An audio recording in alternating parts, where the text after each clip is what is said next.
पाकिस्तान अब गैर मुल्की सरमायाकारी के लिए महफूज मुल्क बन चुका है।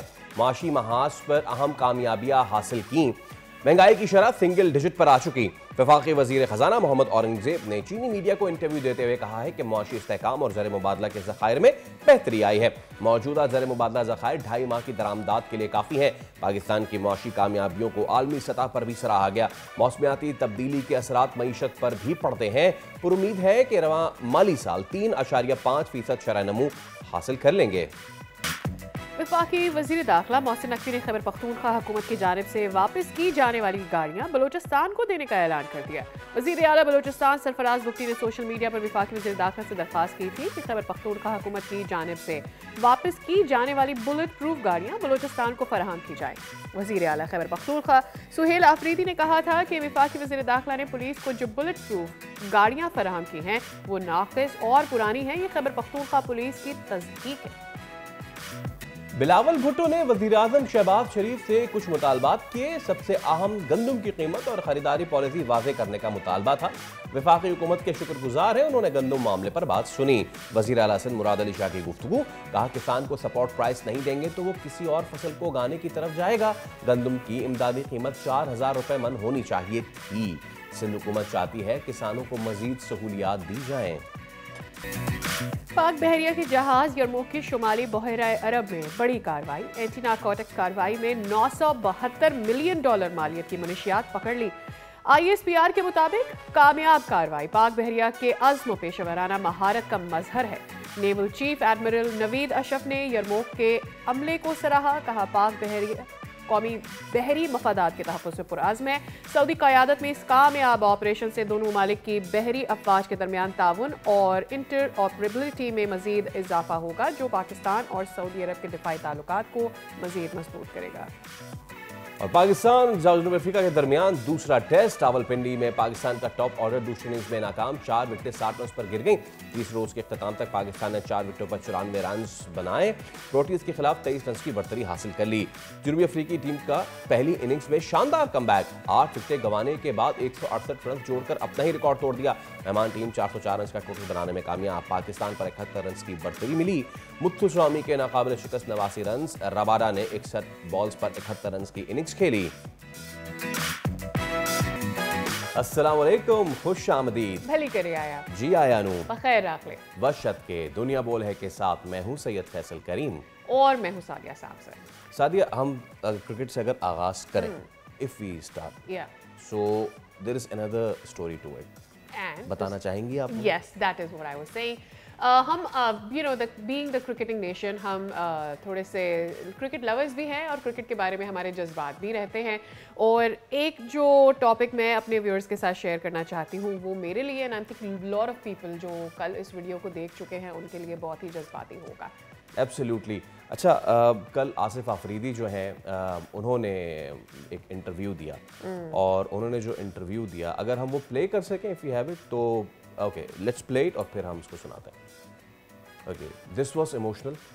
और पता है सादिया, हम सिंस हम पाकिस्तानी इतने जज्बाती हैं, क्रिकेट लवर्स इतने जज्बाती हैं, हम जीतते हैं तो हम खुश हो जाते हैं, हम हारते हैं तो फिर हम क्रिटिसाइज़ करते हैं, और इस सब में हम ये भूल जाते हैं कि मैदान से बाहर भी इनकी एक ज़िंदगी है। और ज़िंदगी जब इम्तिहान लेने पे आती है तो ये नहीं देखती कि अगला आम आदमी है या फिर प्रोफेशनल क्रिकेटर है। बिल्कुल हम ये भूल जाते हैं, मैदान से बाहर बिल्कुल हम ये भूल जाते हैं। लेकिन कल जो एक वीडियो हमने देखी और वो उस वीडियो में एक बहुत ही अच्छी चीज़ ये कि ठीक है, हमें बहुत सारे इमोशंस नज़र आए और साथ ही जो कल आफरीदी ने ये बात की कि उनकी बेटी बीमार है और उनके लिए इससे अच्छी कोई मोमेंट हो ही नहीं सकती कि अगर वो ये मैच जीत जाए और ये मैच जीतने के बाद वो इस मैच को अपनी बेटी के नाम करें। यस, हम अपने लोगों पर बहुत ज़्यादा क्रिटिसाइज़ करते हैं, अपने क्रिकेटर्स पे बहुत ज़्यादा क्रिटिसाइज़ करते हैं, लेकिन it takes me back to the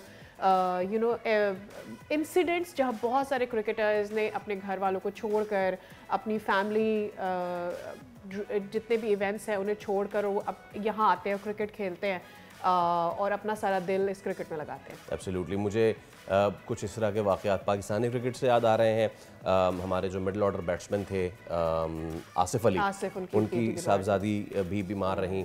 और विराट कोहली जो थे वो डोमेस्टिक कराची का एक मैच खेल रहे थे और वो छोड़ के अपने जो मरहूम वालिद थे उनकी रसूमात अदा करके और वापस आके और फिर उन्होंने रन स्कोर किए। एंड देन सईद अनवर जो पाकिस्तान के लेफ्ट हैंड ओपनिंग बैट्समैन रहे, उनकी भी साहबजादी, उनके साथ भी इसी तरह की एक ट्रेजेडी हुई कि उनकी साहबजादी भी बहुत बीमार रहीं and then eventually she was no more in this world. So I think one more time हमें ये मैच इसलिए जीतना है फैसल, ऑब्वियसली एक तो हम इस सीरीज को जीतने के बहुत करीब आ गए हैं।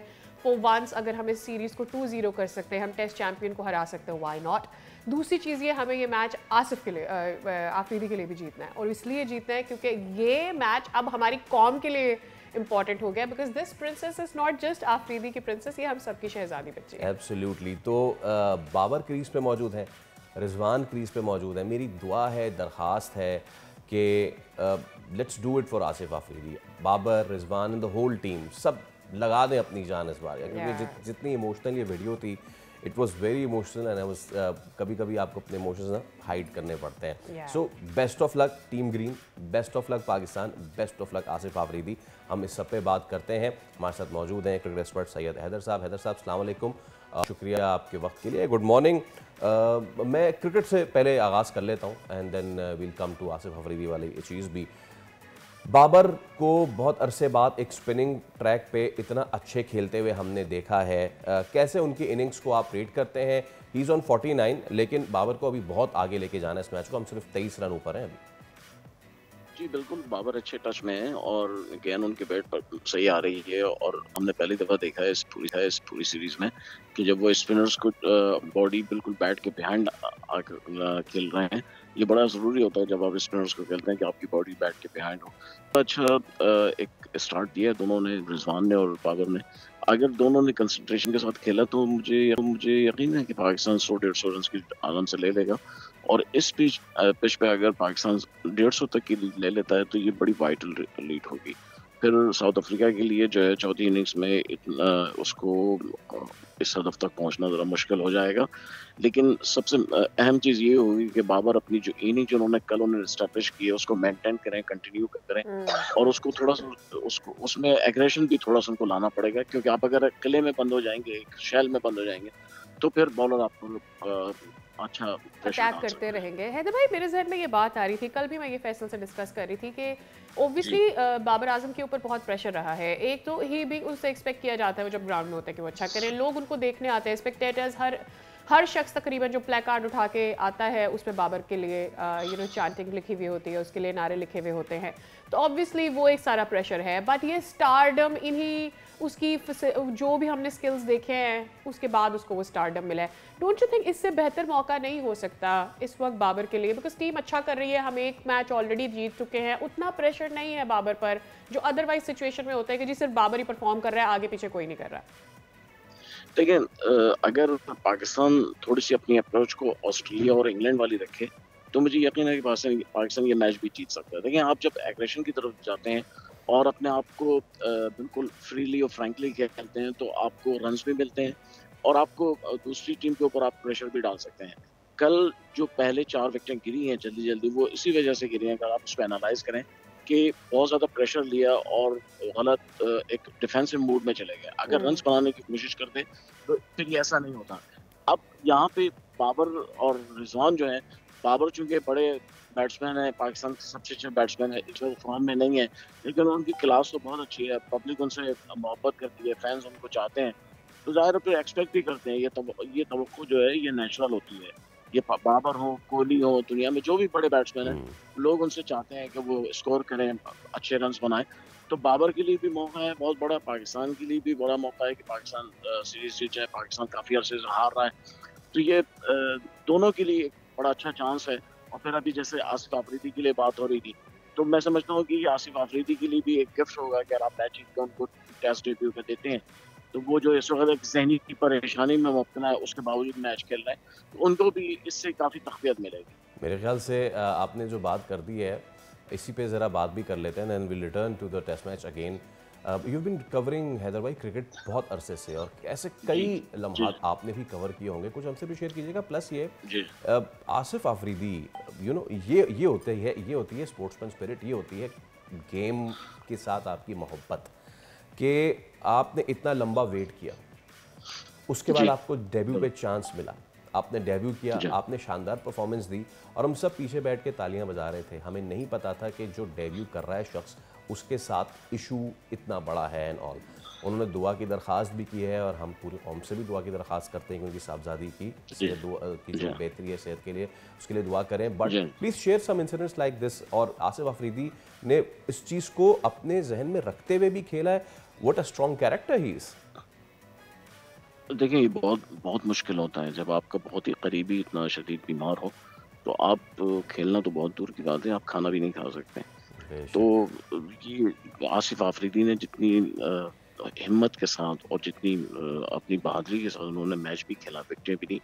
क्योंकि देखिए, स्पिनर्स को बड़ा काम करना पड़ता है बॉलिंग में, अपना माइंड बनाना पड़ता है पिच के हिसाब से, बैट्समैन के हिसाब से। तो वहाँ पे आसिफ आफरीदी ने, मैं समझता हूँ कि बड़ी हिम्मत का मुजाहरा किया और इस पर उनको शाबाश दी जानी चाहिए। मैं समझता हूँ पाकिस्तान जीते या हारे फर्क नहीं पड़ता है, लेकिन आसिफ ने इस जहनी कैफियत में मैच जिस तरह खेला है, वो एक मिसाल है पूरी पाकिस्तानी कौम के लिए कि आप मुश्किलात जितनी भी हों, लेकिन आप अगर मुल्क के लिए कुछ कर सकते हैं तो बहुत बड़ी बात है। अच्छा, आसिफ एक मिसाल हमें मिलती है। इससे पहले हम सईद अनवर को भी देख चुके हैं, इससे पहले हम आसिफ को भी देख चुके हैं, Mohammad Asif, he being the cricketer Asif Ali, sorry. हमने देखा कि किस तरह से वो स्ट्रेस पे रहे, मैचेस खेलते भी रहे। उसका टोल भी ऑब्वियसली जहनी तौर पर आपके ऊपर आता है। हमें नहीं पता होता है कि क्या किसी की लाइफ में चल रहा है, बट एट टाइम्स हम अनफेयर भी हो जाते हैं कभी क्रिकेटर्स के साथ। We go out of line to criticise them. हमारे मुल्क में शायद इतना नहीं, बट अक्रॉस द बॉर्डर हम देखते हैं जितनी तनकीद की जाती है क्रिकेटर्स पे, शायद हम भूल जाते हैं कि वो एक आम इंसान भी है। बिल्कुल सही बात है। देखिए, क्रिकेटर भी इंसान होते हैं, वो भी उसी इतना जज्बात और एहसास रखते हैं जैसे एक आम आदमी करते हैं। लिहाजा ये ख्याल रखना चाहिए। आप तनकीद करें, मैं समझता हूँ उनके खेल पे तनकीद करें, उनके गेम पे करें, उनकी परफॉर्मेंस पे करें, लेकिन ज़ातियात पे कभी नहीं जाना चाहिए। मुश्किल ये है कि हमारी सोसाइटी इतनी गंदी हो गई है कि वो ज़ातियात पर ज़्यादा तनकीद करते हैं, गेम पर नहीं करते हैं। अगर आज रन बाबर से नहीं बन रहे हैं तो बाबर की दूसरी चीज़ों पर तनकीद करना शुरू कर देते हैं। अगर आज विकेटें नहीं ले पा रहे हैं शाहीन शाह अफरीदी, तो ये एक हमारा एक डायलेमा है इस सोसाइटी का, और ये नहीं होना चाहिए। देखना ये चाहिए कि उसका गेम कहाँ तक है। अगर गेम के अलावा कोई बात करते हैं तो मैं समझता हूँ ये बहुत ही इखलाक से गिरी हुई बात है, अपने स्टैंडर्ड से गिरी हुई बात है, क्योंकि ऐसे इस तरह के लोग जो हैं वो उसको बुनियाद बना लेते हैं। ओके, अच्छा सर, एक और यहाँ पे आप अपडेट भी कर दें अपने नाज़रीन को, हमारे साथ ही रहिएगा, कि पाकिस्तान ने वाइट बॉल स्क्वाड्स का ऐलान कर दिया है, बोथ ओडीआई एंड T20। इससे पहले कैप्टन का ऐलान किया था ओडीआई शाहीन शाह अफरीदी, और जो T20 स्क्वाड है अगर मैं बता दूं तो सलमान अली आगा कप्तान है, अब्दुल समद की एंट्री हुई है जो कि लेट ऑर्डर पिंच हिटर हैं, इसके साथ अबरार अहमद हैं, बाबर इज़ बैक, बाबर आजम की T20 स्क्वाड में हुई है वापसी, फ़हीम अशरफ हैं, हसन नवाज़ है, मोहम्मद नवाज़, मोहम्मद वसीम जूनियर है, इसके अलावा सलमान मिर्ज़ा जो कि लेफ्ट आर्म लाहौर कलंदर्स से बॉलर थे, नसीम शाह की एक बार फिर एंट्री हुई है, गुड टू सी, साहबजादा फरहान। और मुझे जो इस वक्त सबसे ज़्यादा इशू हो रहा है ना, साहबजादा फरहान के आगे ब्रैकेट में विकेट कीपर लिखा हुआ है, इसके साथ साइम अयूब हैं और फिर शाहीन शाह अफरीदी हैं, उस्मान खान की एक बार फिर एंट्री हुई है, उनके भी आगे ब्रैकेट में विकेट कीपर लिखा हुआ है, उस्मान तारिक जो कि आपको याद है कि कोयटा ग्लैडिएटर्स के दराज का स्पिनर हैं और जो थोड़ा सा रुक के और फिर वो गेंद फेंकते हैं, और वो अभी कैरेबियन में भी उन्होंने T20 बड़ा अच्छा खेला है। और इसके साथ साथ रिजर्व खिलाड़ियों में now this is some news, reserve खिलाड़ियों में फ़खर जमान, हारिस रऊफ और सुफियान मुकीम को रखा गया। दैट्स आपका T20 स्क्वाड। वनडे में शाहीन शाह अफरीदी क़यादत करेंगे, जाहिर सी बात है, बाबर आजम है, फ़हीम अशरफ है, फैसल अकरम जो स्पिनर है लेफ्ट आर्म वो हैं, फ़खर जमान और हारिस रऊफ हैं, हसीबुल्ला, फाइनली हसीबुल्ला जो कि पेशावर ज़ल्मी से ताल्लुक़ रखते हैं PSL में और कोयटा के खिलाड़ी हैं हसीबुल्ला, विकेट कीपर बैट्समैन वो हैं, हसन नवाज़ है, हुसैन तलत है, मोहम्मद नवाज़ और मोहम्मद रिजवान यहाँ पे विकेट कीपर हैं, मोहम्मद वसीम जूनियर, नसीम शाह, साइम अयूब और सलमान अली आगा स्क्वाड का हिस्सा हैं जनाब। This is my question comes first for Sahibzada Farhan, actually everything goes behind it. Yes, okay Haider भाई प्लीज गो ऑन। तो स्क्वाड देख लिया आपने, मैं चाहूंगा थोड़ा थोड़ा पहले जरा T20 पे बात कर लेते हैं, प्लीज गो ऑन। जी बिल्कुल। देखिए, T20 में स्क्वाड बैलेंस रखा है, उसमें कोई शक नहीं, लेकिन जो मुझे सबसे बड़ी जो तब्दीली नज़र आ रही है वो ट्रेंड की नज़र आ रही है कि ज़्यादा ट्रेंड जो है वो ऑलराउंडर्स पर रखा गया है। हमने पहले भी ये बात की, स्पेशलाइज्ड बैट्समैन आपको रखने पड़ेंगे। अब वो ट्रेंड जो पुराना एक था वो दोबारा वापस आया है, और ऑस्ट्रेलिया, इंग्लैंड या इंडिया की टीमें देखें तो वो पहले 5वें नंबर तक जो है अपने स्पेशलाइज्ड बैट्समैन को रखता है। पाकिस्तान में वो ट्रेंड खत्म हो गया है, और पाकिस्तान में ज़्यादा जो है वो आप ऑलराउंडर्स की भरमार करती है इस T20 टीम में। ज़्यादा बेहतर होता कि अगर जो है स्पेशलाइज्ड बैट्समैन, अब फ़खर ज़मान को आप ले आए हैं उसमें रिजर्व में, तो इसका मतलब ये है कि अब आपका टॉप ऑर्डर जो है वो थोड़ा और भी नो कमजोर रिजवान इन हो जाएगा। T20, no Rizwan in T20, but सिर्फ बाबर बाबर की आजम वापसी इज हुई है, बाबर रिजवान की आजम नहीं इज हुई है। बैक, नसीम मुझे डिस्कस करना है, ही इज बैक। वसीम, देखिए वसीम बड़े बासलाहियत बॉलर हैं, लेकिन वेरी सैडली कि उनको अनफॉर्चुनेटली मौका नहीं दिया गया अफगानिस्तान के खिलाफ सीरीज में भी, और उसके बाद T20 हैदर भाई, उसमें नसीम शाह को वापस एशिया में। लाएं। लेकिन नसीम शाह जो है वो तो पहले से जो है वो डिमांड कर रहे थे सलमान अली आगा कि अच्छा, नसीम शाह को वापस लेकर आए। हाँ, वो उनका, क्योंकि उनको बॉलिंग कमजोर लगती है सलमान अली आगा को। लेकिन मुझे ये समझ में नहीं आ रहा कि अगर नसीम शाह खेलेंगे और नसीम शाह जो है वो अगर आपकी लाइनअप में नहीं होंगे तो फिर उनका टीम में रखने का फायदा क्या? जैसे हमने देखा अफगानिस्तान के खिलाफ उन्हें रखा गया लेकिन लाइनअप में नहीं थे। तो ये सब चीजें जो है ज्यादा बेहतर होता मेरे ख्याल से यहाँ पे एक तो नए प्लेयर्स रखे जाते हैं, जैसे जो डोमेस्टिक में परफॉर्मेंस दे रहे हैं, अली जरियाब है परफॉर्मेंस दे रहे हैं, उसके बाद फिर मेहरान मुमताज ने भी सेंचुरी की है। हाँ, उनको मौका दिया जाता तो ज्यादा बेहतर होता, लेकिन उसकी जगह एक्सपीरियंस पुराने रखे गए। अबरार अहमद मैं समझता हूँ नहीं रखना चाहिए था। जब आप उस्मान तारिक भी रख रहे हैं तो अबरार अहमद, दो मिस्ट्री स्पिनर जो हैं उसकी जरूरत नहीं बनती है। हैदर भाई, तो ये ओपन थोड़ा सा किसके साथ ओपन पे जाएंगे? Are they gonna go test Babar again? Because Saim ji जी, देखिए बाबर आजम वापस आए इसका मतलब है बाबर आजम ओपनिंग करेंगे। साइम अयूब और बाबर आजम जो है ना, इसका मतलब ये जो है काफी इस पे बहस व्हाट हुई है हैपेंड टू जहां तक दैट हमें पता स्ट्राइक चला। रेट? जी, साहबजादा फरहान। साहबजादा फरहान विद बाबर आजम। जी साहबजादा फरहान, सॉरी, जी हाँ साहबजादा फरहान है।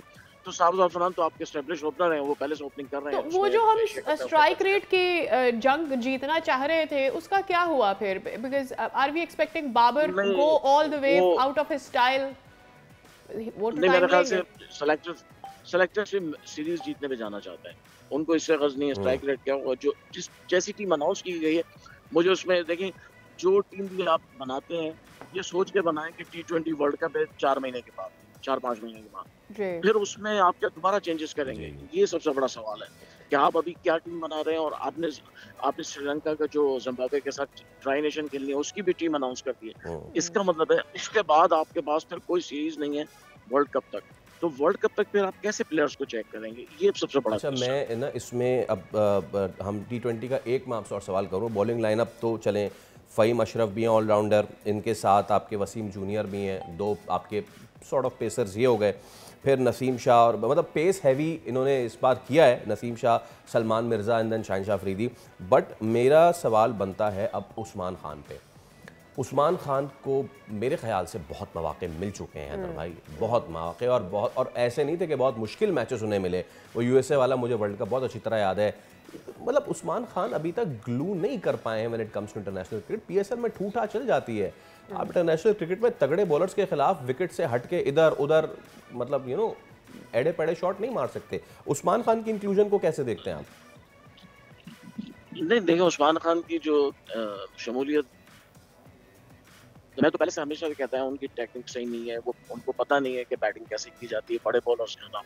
वो PSL की एक दो इनिंग्स ने उनको टीम में एक साझा रखा हुआ है, लेकिन उनके पास वो बात नहीं है। अमेरिका में जब वर्ल्ड कप हुआ हमने देखा वो किस तरह नाकाम हुए, नहीं खेल पा रहे थे। अब दोबारा उस्मान खान, मेरा सवाल ये है सिलेक्टर से कि वो किस परफॉर्मेंस की बुनियाद पर आए। उन्होंने ना तो कोई डोमेस्टिक खेली है, उन्होंने ना तो कोई पाकिस्तान टीम की तरफ से मैच खेला है, तो कौन सा स्टैंडर्ड है जिसके ऊपर वो आए हैं? तो इसका जवाब जो है सेलेक्टर्स को देना चाहिए कि कौन सा प्लेयर किस बुनियाद पर आया है, कौन सी उसकी परफॉर्मेंस है, अगर उस्मान खान आए तो क्यों आए। ये एक जो है ये बड़ी अजीब एक मुबहम सी बात है, और मुझे समझ में नहीं आता कि वो क्यों आए टीम। ओके, ठीक है हैदर भाई, बहुत शुक्रिया आपका, thank you so much for your time. And meanwhile we have been joined by another guest Ali Younis cricket commentator हमारे साथ मौजूद हैं। Thank you so much Ali भाई, you have been the part of पिछले 2 PSL के जो पैनल हैं, कमेंट्री पैनल, तो it's a pleasure hosting you for the very first time in the show. We would have love to talk about test match, लेकिन मैं पहले ज़रा अब ये जो वाइट बॉल स्क्वाड्स आ गए हैं इसी से ज़रा आगाज़ कर लेते हैं। कैसे देखते हैं इसको आप? मुझे तो ये लग रहा है कि आधे तेरे आधे मेरे वाली चीज़ चल रही है। हसीबुल्ला को ODI में डाल दिया है और उस्मान खान को T20 में डाल दिया है। मुझे नहीं पता इनकी पीछे क्या परफॉर्मेंस रही है, खासतौर पर उस्मान खान की। सो प्लीज़ बताइए कैसे डेसिफर करेंगे दोनों स्क्वाड्स को आप? First of all thank you so much for having me on the show. देखिए, ये तो it was on the cards. जिस तरीके से हमने हारिस की परफॉर्मेंस देख रहे थे, हमने पिछले भी एशिया कप में भी देखा, उससे पहले ट्राई नेशन में भी देखा, डिफरेंट कॉम्बिनेशंस तो ट्राई कर रही थे। और हारिस पर हम लोगों ने बहुत ज़्यादा उम्मीदें लगा रखी थी कि he can be the next big thing in T20 cricket, but ऐसा हो नहीं सका। वो जिस तरह से वो आउट होते चले गए। And on the other hand Usman Khan, well I don't think so कि इतना बुरा डिसीजन हो सकता है ये, क्योंकि आपको एक ऐसे प्लेयर चाहिए है कि जो बड़ी हिट भी लगा सकता हो और इनिंग बिल्ड भी कर सकता हो। आई थिंक एक ऐसी चीज़ है जो हमारे मिडिल ऑर्डर में या वो टॉप 3 के अंदर एक चीज़ मिसिंग लिंक ज़रूर था। हम लोगों ने बहुत ज़्यादा ओवर रिलायंस दिखा दी हारिस के ऊपर, उनको डिफरेंट नंबर्स पे भी ट्राई कर लिया। तो उस्मान खान आई बिलीव एक ऐसे प्लेयर है जिनको रिलेटिव अब एक्सपीरियंस भी हो गया and he has that potential कि वो दोनों तरीके से खेल सकता है।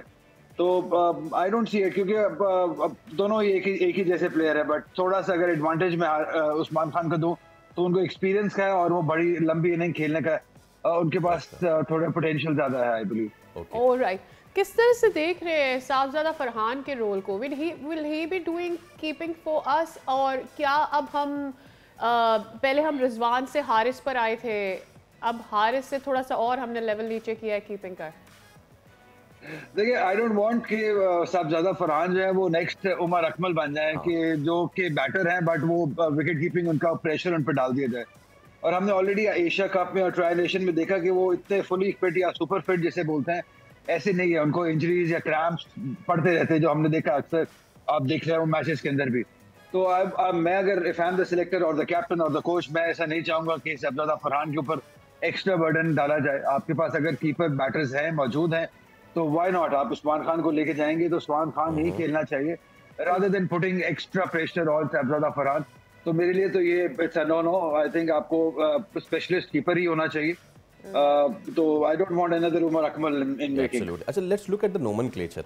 अच्छा, बाबर वापस आए हैं, तो क्या लगता है आपको, क्या एशिया कप की तरह साइम को वन डाउन ला के ऊपर साहबजादा और बाबर से जाएंगे, नीचे फिर चौथे पांचवे पे हमने अब्दुल समद भी डाला हुआ है और हसन नवाज भी डाला हुआ? हसन नवाज है टेरेबल एशिया कप। तो क्या ऑर्डर आपको नजर आ रहा है अली? लोग अभी ये तो आई थिंक फाइनल ऑर्डर तो आपको शायद फाइनल 11 भी इनफैक्ट आपको कंडीशंस देख के अंदाजा लगाना पड़ेगा कि क्या किस दिन की कैसी कंडीशंस है। अगर आप लाहौर और पिंडी में ये मैचेस होना है तो वहाँ पे हम एक्सपेक्ट कर सकते हैं कि ऊपर वाले प्लेयर्स हमारे रन करेंगे, कोई ऐसी एलियन कंडीशंस नहीं होंगे इनके लिए। बट स्टिल अगर आपने बाबर को डाला है इन T20, ये मेरी प्रेफरेंस तो ये होगी कि बाबर ओपन ही करेंगे। But looking at the management और जितना मैनेजमेंट जो हम देख रहे हैं, जिस तरीके से बाबर को डील कर रहे हैं, आई थिंक वो मनवाएंगे अपनी और नंबर 3 पे कोशिश करेंगे कि बाबर खेलें and Saim Ayub and Sahibzada Farhan to open and then we got the finishers. And Naseem Shah has made an entry again. कैसे देख रहे हैं? He had been unfit, out of the team, coming back. You know, we obviously want to do good in T20 as well. कैसे देख रहे हैं नसीम शाह का comeback? देखिए, it was on the cards. कोई इतना सरप्राइजिंग होना नहीं चाहिए, क्योंकि ऐसा नहीं है कि हम लोग कोई बहुत पीछे से हमारी पेस बैटरी तैयार है और हमारे पास पेसर तैयार हो रहा है, या हमारे पास बहुत ज्यादा एक्स्ट्रा टैलेंट है as far as pace bowling is concern. हमारे पास यही 4-5 बॉलर्स है। आई डोंट नो आप लोग कायदे आजम ट्रॉफी फॉलो कर रहे हैं या नहीं कर रहे हैं। बहुत हार्डली हमें कोई एक्स्ट्रा कोई पेसर नजर आता है कि जिसको हम कहेंगे जी 140 प्लस कंसिस्टेंट है, इसको हम खिला सकते हैं। तो मासवाई 1-2 बॉलर्स के जो नेशनल लेवल पे हमारे पास कोई एक्स्ट्रा ऑप्शंस भी मौजूद नहीं है। तो हमें एटलीस्ट 140 प्लस जो बॉलर कंसिस्टेंटली कर सकता हो वो नसीम शाह ही है एंड बार बार उन्हीं पे जाना पड़ता है। इट्स अनफॉर्चुनेट कि आप एक बार ड्रॉप करते हैं, फॉर्म पे ड्रॉप करते हैं, फिटनेस पे ड्रॉप करते हैं, बैंड अगली सीरीज पे दोबारा आपको उन्हीं पे जाना पड़ता है, बिकॉज हमारे पास पीछे से उस तरीके से टैलेंट अनफॉर्चुनेटली नहीं आ रहा है। और अली भाई ये जो आपने बात की है ना, you belonging to a pacer family, ये एक बड़ा लंबा टॉपिक है, इस पे आपसे दोबारा हम जहमत देंगे कि भाई क्या हुआ है आखिर हमारी पेस बैटरी को, क्या कैरेबियन वाला हाल तो नहीं हो रहा है। Let's shift our focus to sir test now. और बड़ा इंपॉर्टेंट दिन है, पहला सेशन, दूसरा सेशन, मैं तो कहता हूँ आज का पूरा दिन ही बहुत इंपॉर्टेंट है। But the way Babar chipped in yesterday, he showed his colors, ज़रूरत थी, chips were down pretty early, but then he showed कि why Babar is Babar। So इस ऐसी विकेट में इस इनिंग्स को कैसे रेट करते हैं, क्या चांसेस हैं हमारे, कितना आगे लेके चलना चाहिए इन दोनों खिलाड़ियों को हमें? See, आपने भी बोला है कि why Babar is Babar, I'll have my fingers crossed। अभी सिर्फ 40 रन ही हुए हैं जी। आई थिंक आज का जो पहला सेशन है वो डिफाइन करेगा कि ये टेस्ट मैच किधर जाएगा, ये सीरीज किधर जाएगी, और कहीं ना कहीं बाबर और रिजवान का जो फ्यूचर है वो भी किस तरफ जाएगा। सी अगर आपने सिर्फ खेलते रहना है तो दैट्स अ डिफरेंट थिंग। अगर आपने अपने आप को वो जो किंग आप कहलवाते हैं, अपने आप को उसको मनवाना है, then this is the time. Faisal, we all know cricket, we all love cricket, we all know that कि अगर आप मुल्क के लिए, टीम के लिए जब भी खड़े होते हैं तो इज्जत आपकी या प्यार तभी मिलता है आपको। And this is the time and this is the opportunity, the stage is set. Babar की जरूरत है टीम को, अगर आप यहाँ नहीं करेंगे तो फिर कब करेंगे आप। I am a huge fan of Babar, but ये सिचुएशन है, आपको अपनी टीम को मुश्किलात से लेके निकालना है, बल्कि विनिंग पोजीशन में डालना है। उसके लिए आपको यहाँ पे 100 शायद बड़ा 100 करना पड़ेगा, जिसकी स्टेज है इतना हमने देखा कोई ऐसी डीमेंस इतनी मुश्किल कोई कंडीशंस रही नहीं है कि हमें बहुत मुश्किल हो जाएगा। इट जस्ट कि बाबर बेशक नॉट आउट जाए, एंड तक रहे, मैं चाहूंगा कि वो आउट ना हो, एक तरफ से खड़ा रहे, बेशक दूसरी तरफ से आपके सारे आउट हो जाए, but Babar has to stay there till the end. That's it। वो जो अपनी क्लास शो करनी पड़ेगी उसको कि वो किस तरीके से टीम को लेके चलता है। And I think it's not early, it's not just about Babar। Obviously हम बैंक करते हैं बाबर के ऊपर, we've been wanting to see his performances so long, he's not been able to do much। लेकिन रिजवान भी है साथ में। अब do you think मतलब दो experienced batters टेस्ट में जिनके ऊपर इतनी बात हो रही हो, T20 में उनका होना, रिजवान का वनडे कप्तानी उनसे ले लेना, इस वक्त रिजवान के ऊपर भी आई थिंक बहुत प्रेशर है, and he also has to do good। Of course, बिल्कुल 100%। आपने बिल्कुल सही कहा कि आप he has to make a statement actually। Pressure, जो बड़े प्लेयर हैं वो प्रेशर को एज एन अपॉर्चुनिटी लेते हैं कि आपके पास यहाँ पे अपॉर्चुनिटी है। अगर आपको लगता है, वैसे तो मुझे नहीं लगता है कि ज्यादती हुई है, बट अगर आपको लगता है कि ज्यादती हुई है तो this is the time to stand up. आप अपने परफॉर्म करके आप जवाब दीजिए, मैच जितवाइए, सबसे बेहतर यही अपॉर्चुनिटी है। और क्योंकि बाबर का मैं ज्यादा इसलिए जिक्र करता हूँ कि अभी आपने कहा कि बाबर पे हम सब रिलाय इतना ज्यादा करते हैं, अगर वो जल्दी आउट हो जाते हैं तो वो फिर दिल थोड़ा टूट जाएगा, फिर वो उतनी उम्मीद रहती नहीं है, फिर मुश्किलात आ जाती है। बट बाबर अगर एक एंड पे खड़ा रहेगा, साथ में टेल एंडर में से कोई एक भी 30-35 रन की नहीं खेलता है उनके साथ, एक अच्छी 100 रन की पार्टनरशिप पाकिस्तान को 150 से 200 के दरमियान अगर ले जाती है तो मैच काफी हद तक पाकिस्तान के हक में आ सकता है। यानी you are expecting a Rabada from Shaheen today. Well हम भी यही एक्सपेक्ट कर रहे हैं। देखिए पोटेंशियल तो है। जी जी जी, हमने 5-6 चौथे नंबर में भी पीएसएल में वो खेलते देखा है। हाँ, हम तो एशिया कप के हमारे बड़े टोटल हम तो सोच रहे थे एशिया कप में वो ओपन ना कर जाएं। अच्छा अली, वन मोर थिंग, और वो हमने शो का आगाज ही उससे किया था, and that is Asif Afridi factor. जिस तरह वो आए, बड़ा ज़बरदस्त उन्होंने परफॉर्म किया। You wait so long and then you debut, और फिर हमें पता ही चलता है कि किस प्रेशर में ये खिलाड़ी खेल रहे होते हैं। अली, आप बहुत अरसे से कमेंट्री कर रहे हैं, मैचेस कवर कर रहे हैं, ऐसे बहुत सारे इंसिडेंट्स आए होंगे। Please talk us through and please tell the nation कि ये खिलाड़ी जिनके पीछे जो किस बैकग्राउंड से आते हैं, कैसे इनके हालात होते हैं, और फिर जब ये खेल रहे होते हैं तो yes they need our support. Absolutely, I think it's a great story। उनकी जो जर्नी है, इनफैक्ट सारे क्रिकेटर्स की, मैं इससे पहले थोड़ा सा पीछे जाऊंगा। मैं इससे ज्यादा जो क्रेडिट है वो फवाद आलम को देता हूँ। फवाद आलम वेटेड फॉर 10 years अपने एक टेस्ट मैच से दूसरे टेस्ट मैच के लिए। तो आई थिंक ऐसे प्लेयर्स की जब स्टोरीज बाकी क्रिकेटर्स सुनते हैं, यंगस्टर्स सुनते हैं, तो उनका हौसला वैसे ही बढ़ता है कि if he can do it so I can do it too. तो आई गेस आपको बहुत ज्यादा पेशेंस रखना पड़ता है, बहुत ज्यादा नेवर गिव अप वाला एटीट्यूड आपके पास रखना पड़ता है। आपको बहुत क्रिकेटर की जिंदगी बहुत मुश्किल होती है अगर वो नेशनल या इंटरनेशनल क्रिकेट नहीं खेलता है, तो उसको बहुत ज्यादा स्ट्रगल से गुजरना पड़ता है। और इनके साथ तो और भी बहुत ट्रेजेडीज हुई, इनकी फैमिली में भी बहुत ट्रेजेडीज हुई, जिसकी वजह से ये बहुत ज्यादा मुश्किल हालात से गुजरे। But then again if you keep faith on Allah, you have your fingers crossed, you keep working hard, you be patient, तो यू गेट रिवॉर्डेड। और आई थिंक यही हुआ है। और जो भी लड़के, मैं तो पहले भी हमेशा ये कहता है कि जितने भी लड़के हमारे क्रिकेट छोड़ के अमेरिका गए हैं या दूसरे मुल्कों में क्रिकेट खेलने चले गए हैं, तो ऐसी एग्जांपल्स को देखना चाहिए आपको। फवाद आलम के एग्जांपल को देखना चाहिए, आसिफ आफरीदी के एग्जांपल को देखना चाहिए आपको, नुमान अली, एग्जैक्टली, साजिद खान भी आप कह सकते हैं कि सेम कैटेगरी में आते हैं। They waited long, they had faith, they waited long and they've been rewarded now. That's amazing. Thank you so much, Ali. It was wonderful to have you on the show. And आपको दोबारा ज़हमत देंगे. Thank you so much. Surely, my pleasure. Thank you. Yunus हमारे साथ मौजूद थे। तो जनाब अब सीन यह है कि बस कुछ देर रह गई है कि ये जो आगाज़ है आज के खेल का, दिन का, वो होगा। All finger crossed, we need a big innings from Babar. 100 होनी चाहिए। वो क्या कहते हैं, 100 चाहिए बाबर जी, आज 100 से ज़्यादा चाहिए बाबर जी, 100 से ज़्यादा चाहिए। I really hope that he crosses 100 for himself as well. He needs that. I think he needs that confidence to build his innings और फिर अपने लिए भी करना है और obviously हमें ये मैच भी जीतना है और आज प्रूव करना है why Babar is Babar. That's what he said. Okay. अच्छा, are we doing सियासी नाश्ता ना? ओके, सियासी नाश्ता करते हैं, लेकिन उससे पहले बना तो लें, एक ब्रेक ले रहे उसके बाद हाल स्टे विद अस।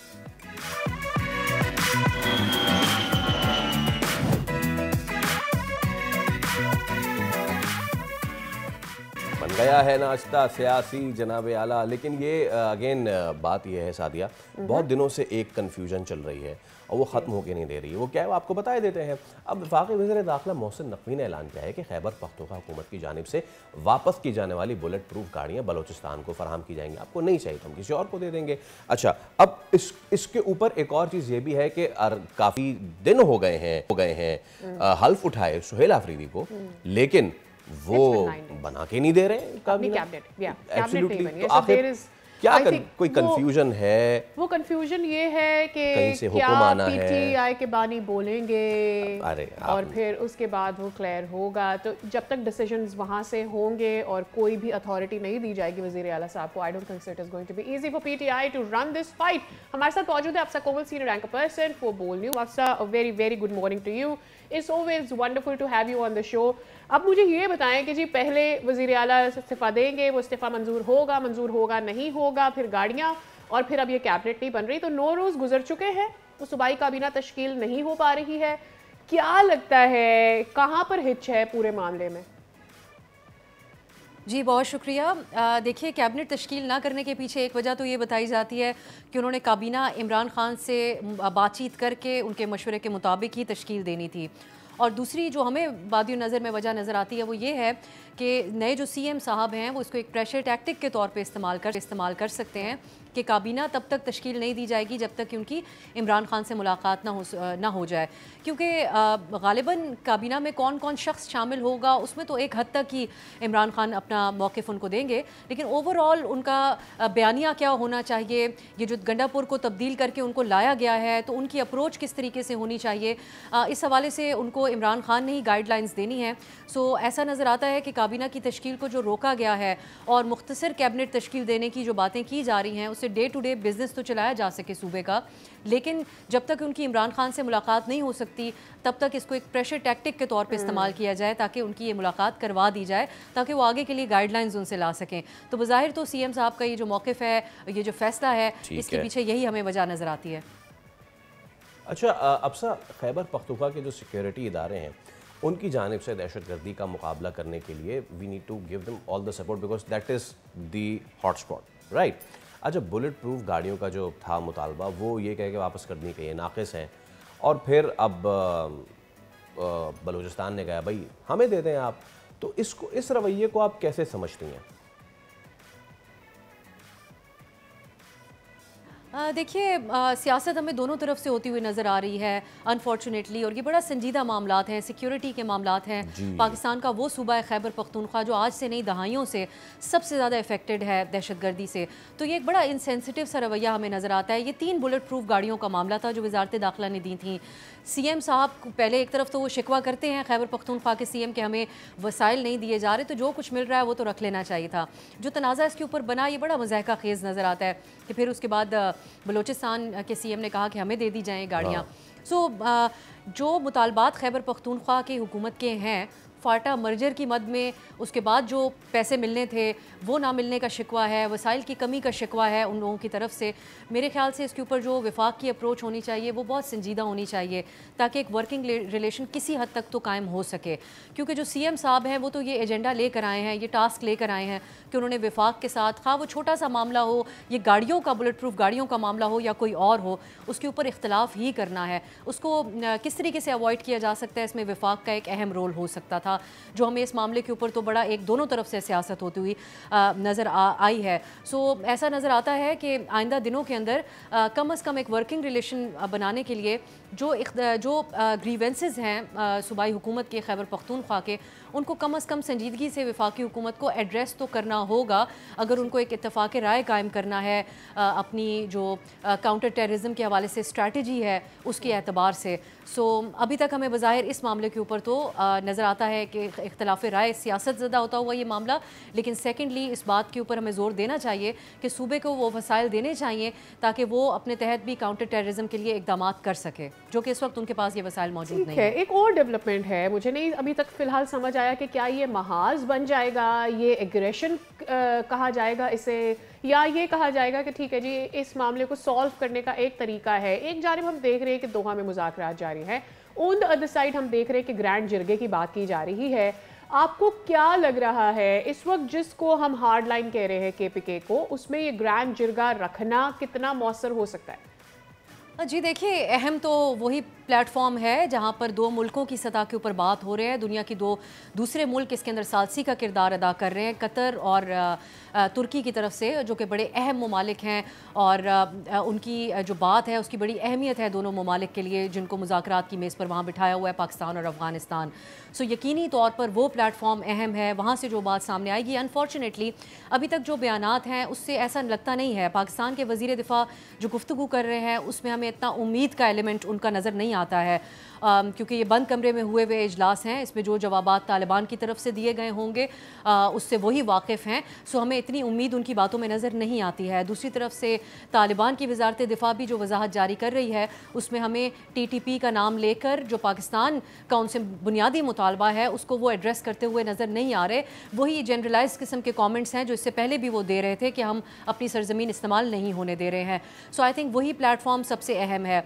दूसरी तरफ CM खैबर पख्तूनख्वा की जो अप्रोच है, इसी के लिए उनको टास्क दिया गया था। उनका ताल्लुक भी कबाइल से है, वो वहाँ पर लोगों को मोबिलाइज़ करेंगे, लोकल अमायदीन को के साथ इसके ऊपर बातचीत करेंगे। लेकिन उसमें क्या उस जिरगे में बातचीत होगी, ये तो माहिरीन पहले से बात कर रहे हैं। हमने एक राउंड देखा भी वादी तीरा में, जब लोकल अमायदीन ने TTP के साथ बातचीत की थी कि दहशतगर्दी ख़त्म कर दी जाए, तो उनका जो मुतालबा था वो कैसे काबिल कबूल हो सकता है सूबाई हुकूमत के लिए या दीगर लोगों के लिए, या फिर उस जिरगे के तहत वो मुतालबात अगर वफाक के सामने भी रखे जाते हैं, क्योंकि वो जो पाकिस्तान का आइन है उसको दहशतगर्द नहीं मानते हैं।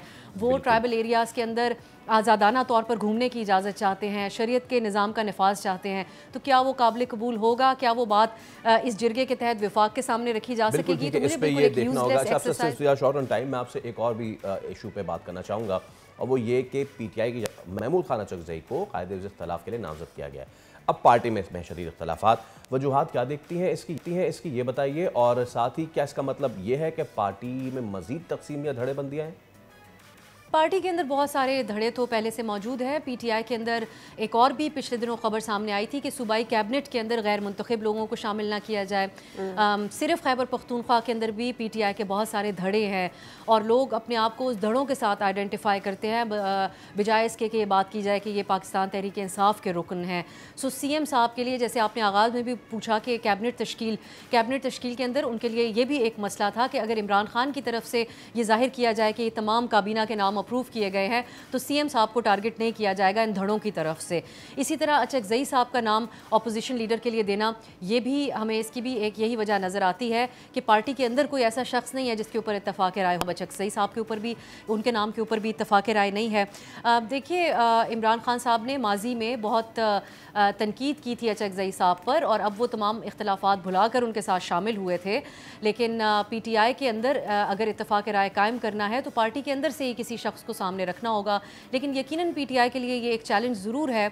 आप देखिए पिछले कुछ अरसे में हमने देखा सलमान अकरम राजा साहब पार्टी की सीनियर तरीन पोजीशन रखते हैं। वो तो एक ऐसे शख्स हैं जो माजी में PTI के साथ नहीं थे, एक वकील के तौर पर काम करते थे, ह्यूमन राइट्स एक्टिविस्ट के तौर पर थे, एक बड़ी रिस्पेक्ट रखते थे पाकिस्तान की सोसाइटी के अंदर, लेकिन वो भी काफ़ी सियासत ज़दा हो गए। क्योंकि पार्टी के जो लीडर हैं वो जेल में हैं, नीचे जितनी भी पार्टी की क़यादत है उसके ऊपर इत्तेफाक करना एक मुश्किल अमल है, जिसके तहत इमरान खान ने अचकज़ई साहब को नॉमिनेट किया था। लेकिन अब बज़ाहिर ऐसा नज़र आता है कि उनके ऊपर भी पार्टी में इत्तेफाक नहीं पाया जाता है। लेकिन तमाम बातों में यही बात जो है वो हावी हो जाती है कि PTI में फ़ैसला वही होता है जो इमरान खान साहब करते हैं। सो हमें कोई बहुत बड़ी रेजिस्टेंस तो अचकज़ई साहब के नाम के ऊपर नज़र नहीं आएगी, लेकिन यकीनन कुछ ना कुछ बयानात हम आते हुए देखेंगे पार्टी रहनुमाओं की तरफ से उनके खिलाफ। ठीक है, आपकी बात बिल्कुल ठीक लगती है। कुछ दिन पहले आपने अचकज़ई साहब से इंटरव्यू भी किया था। At that time it did, आपको कहीं लगा ये, बिकॉज मुझे ऐसा लगा नहीं कि वो आना चाह रहे थे opposition, being an opposition leader. आपको लगता है PTI वो रोल जो एक ऑपोजिशन लीडर से प्ले करवाना चाह रही है वो करवा पाएगी? अचकज़ई साहब एक माजी रखते हैं, वो एक सीनियर सियासतदान हैं और उनका एक अपना नज़रिया है जिसका पहले तो अगर देखा जाए कुछ साल पहले जाकर तो PTI और अचकज़ई साहब के नज़रिए का दूर दूर आपस में कोई ताल्लुक़ नहीं था। लेकिन अब क्योंकि तमाम इख्तलाफात भुलाकर वो साथ हो चुके हैं, बल्कि हमने अचकज़ई साहब से जब इंटरव्यू किया तो उनसे ज़रूर पूछा कि एक दौर में इमरान खान साहब जलसे में आपका को मिमिक करते थे, आपका मजाक उड़ाते थे, तो उन्होंने कहा मैंने खुद भी असेंबली में उनके खिलाफ स्पीच में बड़ी सख्त बातें कही थी, तो हम वो तमाम बातें भुला चुके हैं। जो अचकज़ई साहब अपने मौक़िफ़ को जिस तरीके से असर्ट करते हैं, पाकिस्तान की जो पॉलिसीज़ रही हैं माजी में उसकी खुलकर इख्तलाफात उसके ख़िलाफ़ उससे सख्त खुलकर इख्तलाफ भी करते हैं।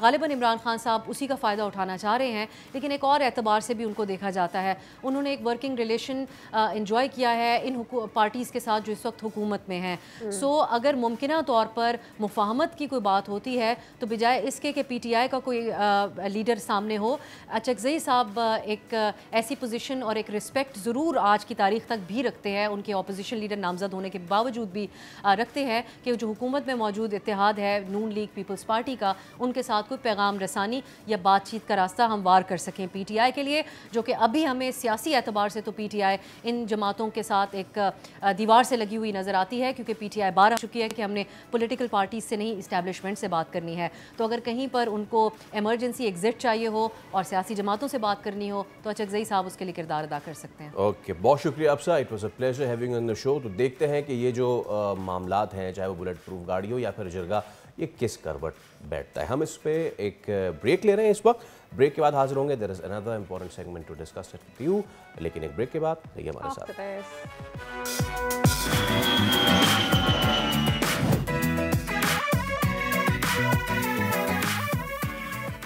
कहते हैं आपको एक बार फिर खुशामदीद। पाकिस्तान समेत दुनिया भर में हिंदू बरादरी ने ज़बरदस्त तरीके से अपना जो मजहबी त्यौहार है दिवाली, बहुत से लोग उसे दीपावली भी कहते हैं, उसको मनाया। और पूरे पाकिस्तान में सादिया, ख़ासतौर पे सिंध में जो है ना, लोगों ने बड़े जोश खरोश के साथ इसको सेलिब्रेट किया and scenes were like awesome. आपका it was wonderful to see prime minister साहब ने जिस तरह से मुबारकबाद दी तमाम हिंदू बरादरी को। और वक्त के साथ साथ हम देख रहे हैं अब सोशल मीडिया की वजह से पाकिस्तान में जब वीडियोस इन सेलिब्रेशंस की फ्लोट कर रही होती हैं तो और अच्छा लगता है। आपको खुशी होती है कि पाकिस्तान में तमाम तर मज़ाहिब की इंक्लूजन होती है, चाहे वो फिर क्रिसमस हो, चाहे वो फिर दिवाली हो, चाहे वो तमाम ईद हो, और जितनी भी सेलिब्रेशंस हो, जितने भी मजहबी त्यौहार ही क्यों ना हो। So it was wonderful to see all the celebration happening in Pakistan, around Pakistan, और बहुत आसानी खुशी के साथ। लेकिन एट द सेम टाइम हम जब देखते हैं कि दूसरी जानिब ऐसा नहीं हो पा रहा तो तकलीफ भी होती है। हमने ये देखा कि आई लव मोहम्मद के ऊपर पाबंदी लगाई गई इस बात पर कहने पर, और लोगों को गिरफ्तार भी किया गया। So right now we want to talk about interfaith harmony, कि कितना ज़रूरी है कि माशरे में टॉलरेंस पैदा होती रहे और एक दूसरे के लिए रख रखाव रहे, एक दूसरे के लिए तहम्मुल रहे। इसी पर बात करते हैं। डॉक्टर दर्शन कुरैशी साहब हमारे साथ मौजूद हैं। आप साबिक़ वफाकी वज़ीर रहे हैं, रहनुमा हैं मुस्लिम लीग नून के। अस्सलाम वालेकुम डॉक्टर साहब, वेरी वार्म वेलकम। आपको दिवाली की मुबारकबाद भी देना चाहते हैं। लेट सही लेकिन मुबारकबाद देना बड़ा ज़रूरी है। सर, पाकिस्तान में ऑब्वियसली हमने देखा है वक्त के साथ साथ एक्सेप्टेंस बढ़ी है, और सोशल मीडिया से और ज़्यादा अच्छा लगता है ये देख कर कि जब सब मिलकर सारे इवेंट सेलिब्रेट करते हैं। आप क्या कहना चाहते हैं पाकिस्तान में जो माहौल पैदा हो रहा है हर किस्म के रिलीजन के लिए? जी शुक्रिया। सबसे पहले तो आपको हैप्पी दिवाली। Thank you. और ये दिवाली जो है ये पाकिस्तान के लिए, पाकिस्तान की आवाम के लिए खुशियाँ लाए, रोशनी लाए और पाकिस्तान को और मजबूती के साथ पूरी दुनिया में जिस तरह वो अब पाकिस्तान का जो इमेज बन रहा है, जो बन चुका है, उसको और आगे ले जाए। आमीन आमीन। यहाँ पे मैं आपको बताऊं, जो आपने कहा सोशल मीडिया की बात की, मैं इससे भी पहले जाऊंगा। सोशल मीडिया तो खैर अब आया, कुछ 4-5 साल 7 साल हो गए। इससे पहले ही जब मियाँ मोहम्मद नवाज शरीफ वजीर आज़म पाकिस्तान थे तो उस टाइम भी वो आए थे कराची में हमारे साथ। उन्होंने दिवाली का प्रोग्राम मनाया था एज ए प्राइम मिनिस्टर, और होली भी हमारे साथ सिंध में आके उन्होंने की थी। न सिर्फ सिंध में बल्कि वो मियाँ मोहम्मद नवाज शरीफ हमारे साथ गुरुद्वारा पंजा साहब भी गए, वो चर्चिज़ में भी गए। तो हर जो भी मजहबी यहाँ पे लोग रहते हैं, जिस भी मज़हब से ताल्लुक़ है, उनसे शुरू से ही पाकिस्तान मुस्लिम लीग नून हमेशा उनके साथ रही है और उनके साथ सब त्यौहार भी मनाती रही है। न सिर्फ त्यौहार मनाए हैं बल्कि उनकी सपोर्ट भी की है। तो मैं ये कहना चाहता हूँ कि पाकिस्तान में शुरू से ही जो कायद-ए-आज़म मोहम्मद अली जिन्नाह ने कहा था 11 अगस्त को कि भाई यहाँ पे पाकिस्तान एक रियासत है और रियासती तरह हम सब एक हैं, लेकिन मजहबी तरह हर एक को आज़ादी है। हर कोई अपने मंदिर में जाए, चर्चिज़ में जाए, मस्जिद में जाए, कि जहाँ भी जो भी जिस मज़हब से ताल्लुक़ रखता है उसमें वो आज़ादी के साथ अपने त्यौहार मना सकता है। तो मैं समझता हूँ कि दुनिया में पाकिस्तान वाहिद मुल्क है जहाँ पे इंटरफेथ हार्मनी से जो आप बात कर रही हैं कि उसमें पूरी मजहबी आज़ादी है। और उसी आज़ादी की वजह से अभी आप देख लें, हाल ही में जैसे जो ये मामलात हुए थे, जैसे इंडिया ने जो हमें खुद साख्ता जंग में धकेल दिया था, तो उसी में भी न सिर्फ उनको मुंह की खानी पड़ी बल्कि उनका जो गरूर था मोदी का वो भी पाश हो गया। लेकिन पाकिस्तान में आपने देखा कि ये जंग इंडिया और पाकिस्तान की थी, ये जंग हिंदू और मुसलमान की नहीं थी। तो यहाँ पे जो भी मजहब के लोग थे, सब पाकिस्तानी अवाम जो है, पूरी पाकिस्तानी अवाम पूरी पाकिस्तान यकजा हो गई थी और हमारी गवर्नमेंट के साथ, पाक आर्मी के साथ शाना बशाना खड़ी थी। और यहाँ पे आपने कब कोई भी एक भी वायलेंस नहीं देखा जो मजहब की बुनियाद। बहुत अच्छी बात तो की। इससे पाकिस्तान और मैं इस पे ये भी इस वक्त कह दूं कि we take pride right now, our show, हमारी जो स्क्रीन है वो इस वक्त जो है वो इंक्लूसिव बनी हुई है। There you go, it's me, it's doctor साहब, you, it's Sadia. So we are proud to present the inclusivity right now. हम शामिल गुफ्तगू कर लेते हैं अब्दुल्ला गुल साहब, चेयरमैन तहरीक नौजवान पाकिस्तान और माहिर बैन-अ-अक़वामी अमूर। डॉक्टर साहब, थैंक यू सो मच। और जिस तरीके से दर्शन साहब भी कह रहे थे कि पाकिस्तान में अभी पीछे जो हुआ है ऑपरेशन मीरान मरसूस के दौरान, सारी बरादरियाँ एकजुट होकर उन्होंने जवाब दिया। दूसरी जाने जो हम देखते हैं भारत में, जहाँ पे वो मुसलमानों पे तो क्रैकडाउन करते आ रहे हैं, कश्मीर से लेकर कन्याकुमारी तक जिस तरह उन्होंने रखे हुए हैं अपने मामलात। अब आई लव मोहम्मद लिखने पर भी दर्जनों मुसलमानों को गिरफ्तार किया। सिखों के साथ उन्होंने गोल्डन टेम्पल पे क्या किया, नागालैंड में वो क्या कर रहे हैं। सो इस वक्त आलमी अमन के लिए भारत ख़तरा बना हुआ है। बाहर रियासतों में जाके उनके लोग मारने से लेके अपनी रियासत में अक़लियतों के लिए एक बहुत बड़ा रेड फ्लैग बना हुआ है इंडिया, और उसके पीछे जो सबसे बड़ा हरकारा है वो है नरेंद्र मोदी। बिस्मिल्लाहिर्रहमानिर्रहीम, बहुत बहुत शुक्रिया और सुबह बखैर आपका। देखिए कि बोल पे यही फ़ायदा होता है कि इसमें लब आज़ाद होते हैं आपके, तो मैं शुक्रगुजार हूँ। देखिए, सबसे बड़ी बात यह है कि जो 11 अगस्त की स्पीच थी कायद-ए-आज़म मोहम्मद अली जिन्नाह की, वो बिल्कुल एक इस्लामी रियासत की अक्कासी है, क्योंकि इस्लाम ने भी कहीं मना नहीं किया कि आप अपने जो मज़ाहिब को प्रैक्टिस ना कर सकें। बड़ा वाज़ेह है और आपके सामने है कि खुलफ़ाए राशिदीन के मामले पे जब एक दफ़ा हज़रत अली करमल्लाहु वजहू का एक केस आया हज़रत उमर फ़ारूक की अदालत में, और वो एक यहूदी के मुकाबले में था, तो वो हज़रत अली जो थे उसको जीत ना पाए थे। तो ये एक मेरे ख्याल में कायद-ए-आज़म मोहम्मद अली जिन्नाह और आईन पाकिस्तान इसकी बिल्कुल इजाज़त देता है। हमारी हिंदू बरादरी हो या दीगर हमारे जितने भी यहाँ बरादरियाँ रहती हैं, यकीन माने कि बहुत अच्छे लोग हैं। जस्टिस भगवान दास जैसे जो है बड़े ज़बरदस्त, राणा चंद्र सिंह जैसे लोग मौजूद रहे पाकिस्तान में। जी, सुशील चौधरी जैसे जो है वो रहे तो हमारे वो हीरोज़ हैं। हम उनको बहुत जो है कदर की निगाह से देखते हैं। और मैं एक छोटा-सा वाक़या बता दूँ कि मैं जो है क्योंकि वेलफेयर का काम करता हूँ तो थरपारकर में हमने एक जो है वो हॉस्पिटल खोला। उसके अंदर जो थे वो डॉक्टर जो किशन थे उनको रखा। तो मैंने ऐसे ही डॉक्टर साहब से पूछा कि डॉक्टर साहब आप पीछे इंडिया से कहाँ से हैं? तो वो बड़े नाराज़ हो गए। उन्होंने कहा साईं हम कहाँ से इंडिया, हम तो पाकिस्तान में, मेरे तो दादा परदादा हम तो यहीं थे, सिंध के लोग थे और हम तो कहीं उनके साथ हमारा कोई ताल्लुक नहीं है। हम आपसे ज्यादा मोहब्बत वाले पाकिस्तानी हैं। मुझे बड़े फख्र हुआ और मुझे अच्छा लगा। दूसरी बात जो है जो आपने पूछा मजहबी आज़ादी का भारत के अंदर, देखें सिर्फ मुसलमान नहीं बल्कि वहाँ कोई भी अक़लियत जो है वो महफूज नहीं है। हद ये है कि जो निचली धर्म के हिंदू हैं वहाँ वो भी जो है वो उनको मेरे ख्याल में बहुत तकलीफ है, क्योंकि हिंदू मत के अंदर जो 4 बुनियादी बातें थी जिसके अंदर जो है वो सबसे पहले ब्राह्मण आते हैं, फिर क्षत्रिय आते हैं, फिर वैश्य आते हैं, फिर शूद्र आते हैं। अब जो ब्राह्मण हैं वो 2.5% हैं तकरीबन, और 2.5% जो है वो रूल कर रहे हैं पूरे भारत को। और क्षत्रियों का ये आलम है कि जो उनकी फौज है वो शोर मचा रही है अपने राइट्स के लिए, और आसाम राइफल जैसी जो मायनाद रेजिमेंट है वो जो है वर्दी के अंदर एहतजाज कर रही थी। वैश्य का ये आलम है जो खेती बाड़ी करते हैं। खेती बाड़ी करने वालों का ये आलम है कि 31 किसान जो है वो तकरीबन मुझे तो ऐसा लगता है कि जो आपने डिफरेंशिएशन या डिस्क्रिमिनेशन आपने क्रिएट की थी वो अब मोदी हुकूमत के अपने लिए हॉन्ट करने, उनके लिए मुश्किल बनती जा रही है। हम बहुत शुक्रिया अब्दुल्ला साहब आपका भी, दर्शक साहब आपका भी बहुत शुक्रिया to host you on the show. एक ही सिर्फ मैसेज है कि पाकिस्तान में भी मेरे ख्याल में इंटरफेथ की रिप्रेजेंटेशन और ज़्यादा ज़रूरी इसलिए है क्योंकि हम ये मैसेज अक्रॉस सेंड करना चाहते हैं कि जी हमें पीस और अमन कितना पसंद है। Well with that we taking little break.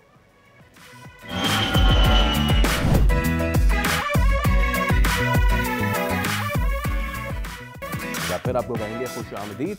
Well हमारी कोशिश होती है कि सुबह अच्छी करें, लेकिन जो हालात चल रहे हैं और जो कीमतें ऊपर जा रही हैं वो हमें मजबूर करती हैं कि हम ये मामला आपके सामने रखें। And it will be unfair Faisal कि अगर हम उसका जिक्र ना करें। करना पड़ेगा। We have to tell the people what's going on. तो मामलात कुछ तो व्हाट्स गोइंग ऑन। तो जी मुल्क भर में किसान इत्तेहाद तंजीमों ने मुतालबा किया है, उनकी जानिब से एहतजाज भी किए जा रहे हैं कि जो गंदम की कीमत है उसको कंट्रोल किया जा सके। रेट जो है वो 4500 रुपये फ़ी मन मुकर्रर किया जाए। अदरवाइज़ किसान गंदम की जो काश्त है वो नहीं कर सकेंगे। किसान इत्तेहाद तंजीमों का ये भी कहना है कि हुकूमत मुशावरत के बगैर फैसले करती रहती है और अभी भी कर रही है, जिसकी वजह से हमें लॉस होता है। और एक खैर हम इसके एग्जाम्पल पिछले से पिछले साल भी देख चुके हैं कि ये उनको कितना बड़ा लॉस हुआ था। जी हाँ, चलिए ज़रा हमने अपने नुमाइंदगान की जानिब चलते हैं। और ये जो चीज़ हो रही है, अब जो मुतालबात सामने आए हैं, अगर नहीं होती तो इसकी इंटर्न अवाम पे क्या रिज़ल्ट आएगा। लाहौर इस्लामाबाद से हमारे नुमाइंदे मौजूद हैं। सबसे पहले लाहौर की जानिब हम चलते हैं। जाफ़र मिन्यार हमारे नुमाइंदे हमारे साथ मौजूद है। जाफ़र, वहाँ पे क्या सिचुएशन है इस वक्त गंदम की, ज़रा बताइए। जी बिल्कुल, पाकिस्तान के सबसे बड़े सूबा पंजाब में एशिया खुर्दोनोश की कीमतों में इजाफा दिखाई दे रहा है। आवाम जो नाराज़ नज़र आती है, अदारे बना दिए गए हैं कि वो कीमतें कंट्रोल करेंगे, लेकिन इसके बावजूद कीमतें बढ़ती नज़र आती हैं। अगर हम चीनी की बात करें तो चीनी की कीमतें जो है 190 तक पहुंच गई हैं, और जो है उसमें ये फ़र्क है, चीनी एक तो इम्पोर्टेड चीनी है उसकी कीमतें थोड़ी कम है, और जो उससे पहले चीनी फरोख्त की जा रही है वो महंगी बेची जा रही है। उसके बारे में मालूम हुआ है कि वो 190 रुपये, और जो इम्पोर्टेड चीनी है जो हुकूमत ने मंगवाई थी और अब वो फ़रोख्त की जा रही है वो 180-178 रुपये तक फ़रोख्त हो रही है। लेकिन शहरी सरापा एहतजाज है क्योंकि चीनी का रोज़ाना की बुनियाद पर इस्तेमाल किया जाता है, और चीनी जब महंगी होती है तो शोर मचता है। इस तरह मगर आटे की बात करें तो आटे की कीमतें फिलहाल नज़र आ रही हैं। आटे का जो 10 किलो का थैला है वो तकरीबन 900 रुपये का बताया जा रहा है, और जो 20 किलो का थैला है वो 1800 रुपये का, और ये हुकूमत की जानिब से नोटिफिकेशन जारी किया गया है। उसके मुताबिक ये कीमतें मुख्तस की गई हैं। जिसके बाद आटा तो मुख्तस इसकी कीमतें जो मुख्तस की गई हैं उसमें लोग खुश हैं, वो ज़्यादा नाराज़ नज़र नहीं आते क्योंकि आटा अब कंट्रोल में है। लेकिन अगर हम चीनी की बात करते हैं तो चीनी की कीमतें बढ़ती दिखाई दे रही हैं। दूसरी तरफ हुकूमत और जो शुगर एसोसिएशन है इनकी जानिबार मुज़ाकरात हो चुके हैं। पाकिस्तान शुगर मिल एसोसिएशन की तरफ से बहुत शुक्रिया Jafar for the details. Islamabad चलते हैं, मलिक सईद अवान हमारे नुमाइंदे वहाँ से हमें डिटेल्स देंगे। या लाहौर से तो वो कह रहे हैं कि आटा मुस्तहकम है, उधर इस्लामाबाद में क्या सिचुएशन है? जी बिल्कुल, अगर हम मुल्क में महंगाई की बात करें तो एक नया तूफान जो है महंगाई का खड़ा हो गया है। इस टाइम अगर हम आटे की बात करें, चीनी की बात करें या टमाटर की बात करें, हर चीज़ की कीमतें बढ़ती जा रही। आटे की बात करें तो 20 किलो आटे का थैला जो है वो पिछले तकरीबन एक हफ्ते के दौरान 100 से 150 रुपये की कीमत जो है वो बढ़ी है। जबकि चीनी की बात करें तो चीनी 2 रुपये कीमत में इजाफा हुआ है। बाकी चीज़ें भी बढ़ी। आइए हमारे साथ मौजूद है नान भाई एसोसिएशन के प्रेसिडेंट से ज़्यादा। सर थोड़ा सा हमें बताइएगा कि कीमतों में जो इजाफा है, आटे की कीमत खसूसी, इसको किस तरह देख रहे हैं, क्यों हो रहा है? देखें जी, जैसे कि गुज़िश्ता 1-1.5 माह से आटे की जो कीमतें बढ़ चुकी हैं, वो मेरे अंदाजे से 20 केजी में जो थैला था, जो पहले हमें 1300 से 1400 रुपये में पड़ रहा था, वो 20 किलो का थैला अभी हमें 2500 रुपये का मिल रहा है। अब अंदाज़ा लगाएं तो डबल हो गई हैं, तो ऑब्वियसली हमें रोटी का रेट बढ़ाना पड़ेगा, क्योंकि हमारे पास ऐसा कोई फार्मूला ही नहीं है कि महंगा आटा ख़रीद कर सस्ती रोटी दें। हाँ, अगर गवर्नमेंट चाहती है कि रिलीफ देना चाहती है, खैराती इदारे खोले, वहाँ पे खैराती तंदूर खोले और सस्ती रोटी दे। हम तो अब महंगा आटा ख़रीद कर कैसे सस्ती रोटी देंगे? अब टमाटर का उठा लें रेट, चीनी का उठा लें, घी का उठा लें, ज़रूरत एशिया की हर चीज़ महंगी हो चुकी है। ये पिछले 1 साल से लेकर अभी तक हम कोई पुराना रेट चला रहे थे, हमें आटे में अच्छे रेट मिल रहे थे। जो बोरी 79 kg की 5-5.5 हज़ार की मिल रही थी, हम 16 रुपये 18 रुपये रोटी दे रहे थे इस्लामाबाद में। ठीक है मलिक शहीद अमान। और हम क्योंकि बात पता है क्या साथी होती है कि हम एक साइड ऑफ द स्टोरी देखते हैं ना कि आवाम तक चीज़ें सही नहीं पहुंच रही हैं। इसका दूसरा साइड मलिक शहीद अमान ने बिल्कुल सही दिखाया गालबन कि जो जिन्होंने देनी है, जब उनको महंगी मिल रही है, जैसे कि यहाँ पे जो एसोसिएशन के सदर थे वो कह रहे थे, वेल उन्होंने जो कहा थोड़ा मुझे हार्श लगा कि अगर हुकूमत को देनी तो खैराती इदारों में दे दे और वहाँ जाके लोग खा लें, लेकिन हो सकता है कि अपना लॉस नहीं कर सकता। द प्रॉब्लम इज अगर किसी के पास गंदम आ ही महंगे दाम रही है तो वो कब तक करेगा? एवरीबडी इज डूइंग बिजनेस ना, हम अपना जरिया माश ऐसे ही कमा रहे हैं, तो पॉलिसी जो है वो लॉन्ग टर्म होनी चाहिए। अगर डिस्ट्रीब्यूटर रोक रहा है और वो स्टॉप कर रहा है तो गवर्नमेंट को इसके ऊपर एक्शन लेना चाहिए मेरे ख्याल में। चलिए, ये सारी जो खिचड़ी पकी हुई है, मामला क्या है, हम इसी पे बात कर लेते हैं। हाजी अब्दुल रऊफ इब्राहिम साहब हमारे साथ मौजूद हैं, चेयरमैन होलसेल ग्रोसर्स एसोसिएशन। अस्सलाम वालेकुम। वालेकुम अस्सलाम। आज आप रेट नहीं लाए? लाए? सब लाए। शिकवा है फैसल का। सुनने वाला कौन है? हम है ना, सुनने शिकवा ना कर, गिला ना कर। वाह, हिम्मत नहीं हारनी चाहिए, हिम्मत नहीं हारनी तो जनाब हिम्मत हारने के लिए देखें, आप बात को समझें। जब रिट का कायम करने वाले इदारे खामोश तमाशाई बने हों तो कहाँ से कायम होगी रिट? आप ये अंदाज़ा लगा लें, 55 रुपये और 60 रुपये गंदम हर फ्लोर मिल वालों ने ज़ख़ीरा अंदोज़ों ने किए। चंद लोग हैं, चंद हज़ार लोग, वो ज़ख़ीरा कर लिया, डीरेगुलेट हुआ। जब किसान भाई चिल्लाए कि 55 रुपये 60 रुपये में हमारी गंदम बेरहमाना बेची जा रही है और उठाने वाला कोई नहीं था। जब आप उसको सपोर्ट प्राइस देते, जो आप अब बातें कर रहे हैं कि 4200 रुपये का सपोर्ट प्राइस देंगे, तो उनको तो 2000 रुपये मन में, 2200 रुपये मन में बिकी, जो आप 4200 रुपये कह रहे हैं, डबल रेट में आज राजी हैं। तो उस टाइम हमें क्या हुआ था? हम क्या कुछ सोच नहीं थी हमारे पर कि बेसिक खुराक जो हमारी थी आटा होती है। आटे के बगैर आप कोई सालन नहीं खा सकते, कुछ भी नहीं हो सकता। कोई गरीब 2 वक्त की रोटी भी खा सके। अब आप ये बताएं, कोहराम नहीं है तो क्या है? आप ये देख लें, जितने भी ज़ख़ीरा अंदोज़ हैं अभी भी ज़ख़ीरा करके बैठे हैं, लेकिन चंद लोगों को पकड़ा क्यों नहीं जाता? अब फ्लोर मिल वाले, चाहे हमारे कराची के हों या दूसरी जगहों पे, आप देख लें कि उन्होंने 6 महीने से ज़ायद के ज़ख़ायर रखे हुए हैं और अभी बातें कर रहे हैं कि हम इम्पोर्ट भी करेंगे, ये भी करेंगे। ये मुख्तलिफ जो बातें हैं उस पर अमल दरामद कराने वाले इदारे, महकमा खुराक के, हमारे फेडरल के राना तनवीर साहब, वज़ीर आज़म, सब नोटिस लें और वज़ीर आला तमाम नोटिस लें। जब जाके इम्प्लीमेंट होगा तो आधा तो शुमार भी लेने चाहिए।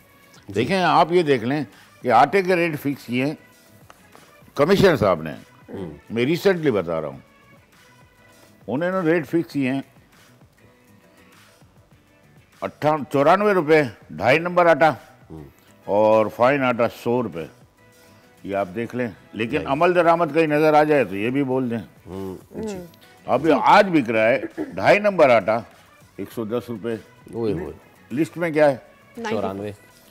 अब फाइन आटा 118 बिक रहा है और 2.5 नंबर 110 रुपये और चक्की का आटा 140 रुपये, 30 रुपये ऊपर। अब मुझे आप बताएं कि चक्की के आटे के भी रेट्स हैं जी। तो आप ये बताएं कि ये कहाँ से अमल दरामद? अच्छा, मैं इसमें अगर आपसे ये पूछूं, 120 रुपए, 140 रुपए, ये जो नोटिफिकेशन है ये 22 सितंबर का है, ठीक है, और आज सादिया 23 अक्टूबर। हाँ, एक महीने में क्या हुआ ऐसा कि ये चक्की 30 रुपए ऊपर चली गई, ये अभी भी फाइन आटा जो 18 रुपए ऊपर चला गया। मैं आपको बताता हूँ, अभी ये सीजन आ जाता है मार्च में सीजन आ जाता है, मार्च, अप्रैल, मई। ये अप्रैल की लिस्ट है, वो भी मैं बता देता हूँ। अच्छा। जो कमिश्नर साहब ने फिक्स की थी, 66 रुपए का 2.5 नंबर आटा, बताएं, और फाइन आटा 78 रुपए। ये भी आप देख लें। लाइए, ये कब की? ये अप्रैल की है, ये अप्रैल 17 अप्रैल, ठीक है। अब 2 महीने पहले आप देख लें, 2 महीने पहले का रेट भी दे रहा हूँ आपको जी, आटे का जी। देखें, 2 महीने पहले 2.5 नंबर आटा 72 रुपए था, 66 से 72 हुआ, और फाइन आटा 76 रुपए। अच्छा, ये 2 महीने में ऐसा कोराम देख लें आप, एक कैसे चला गया?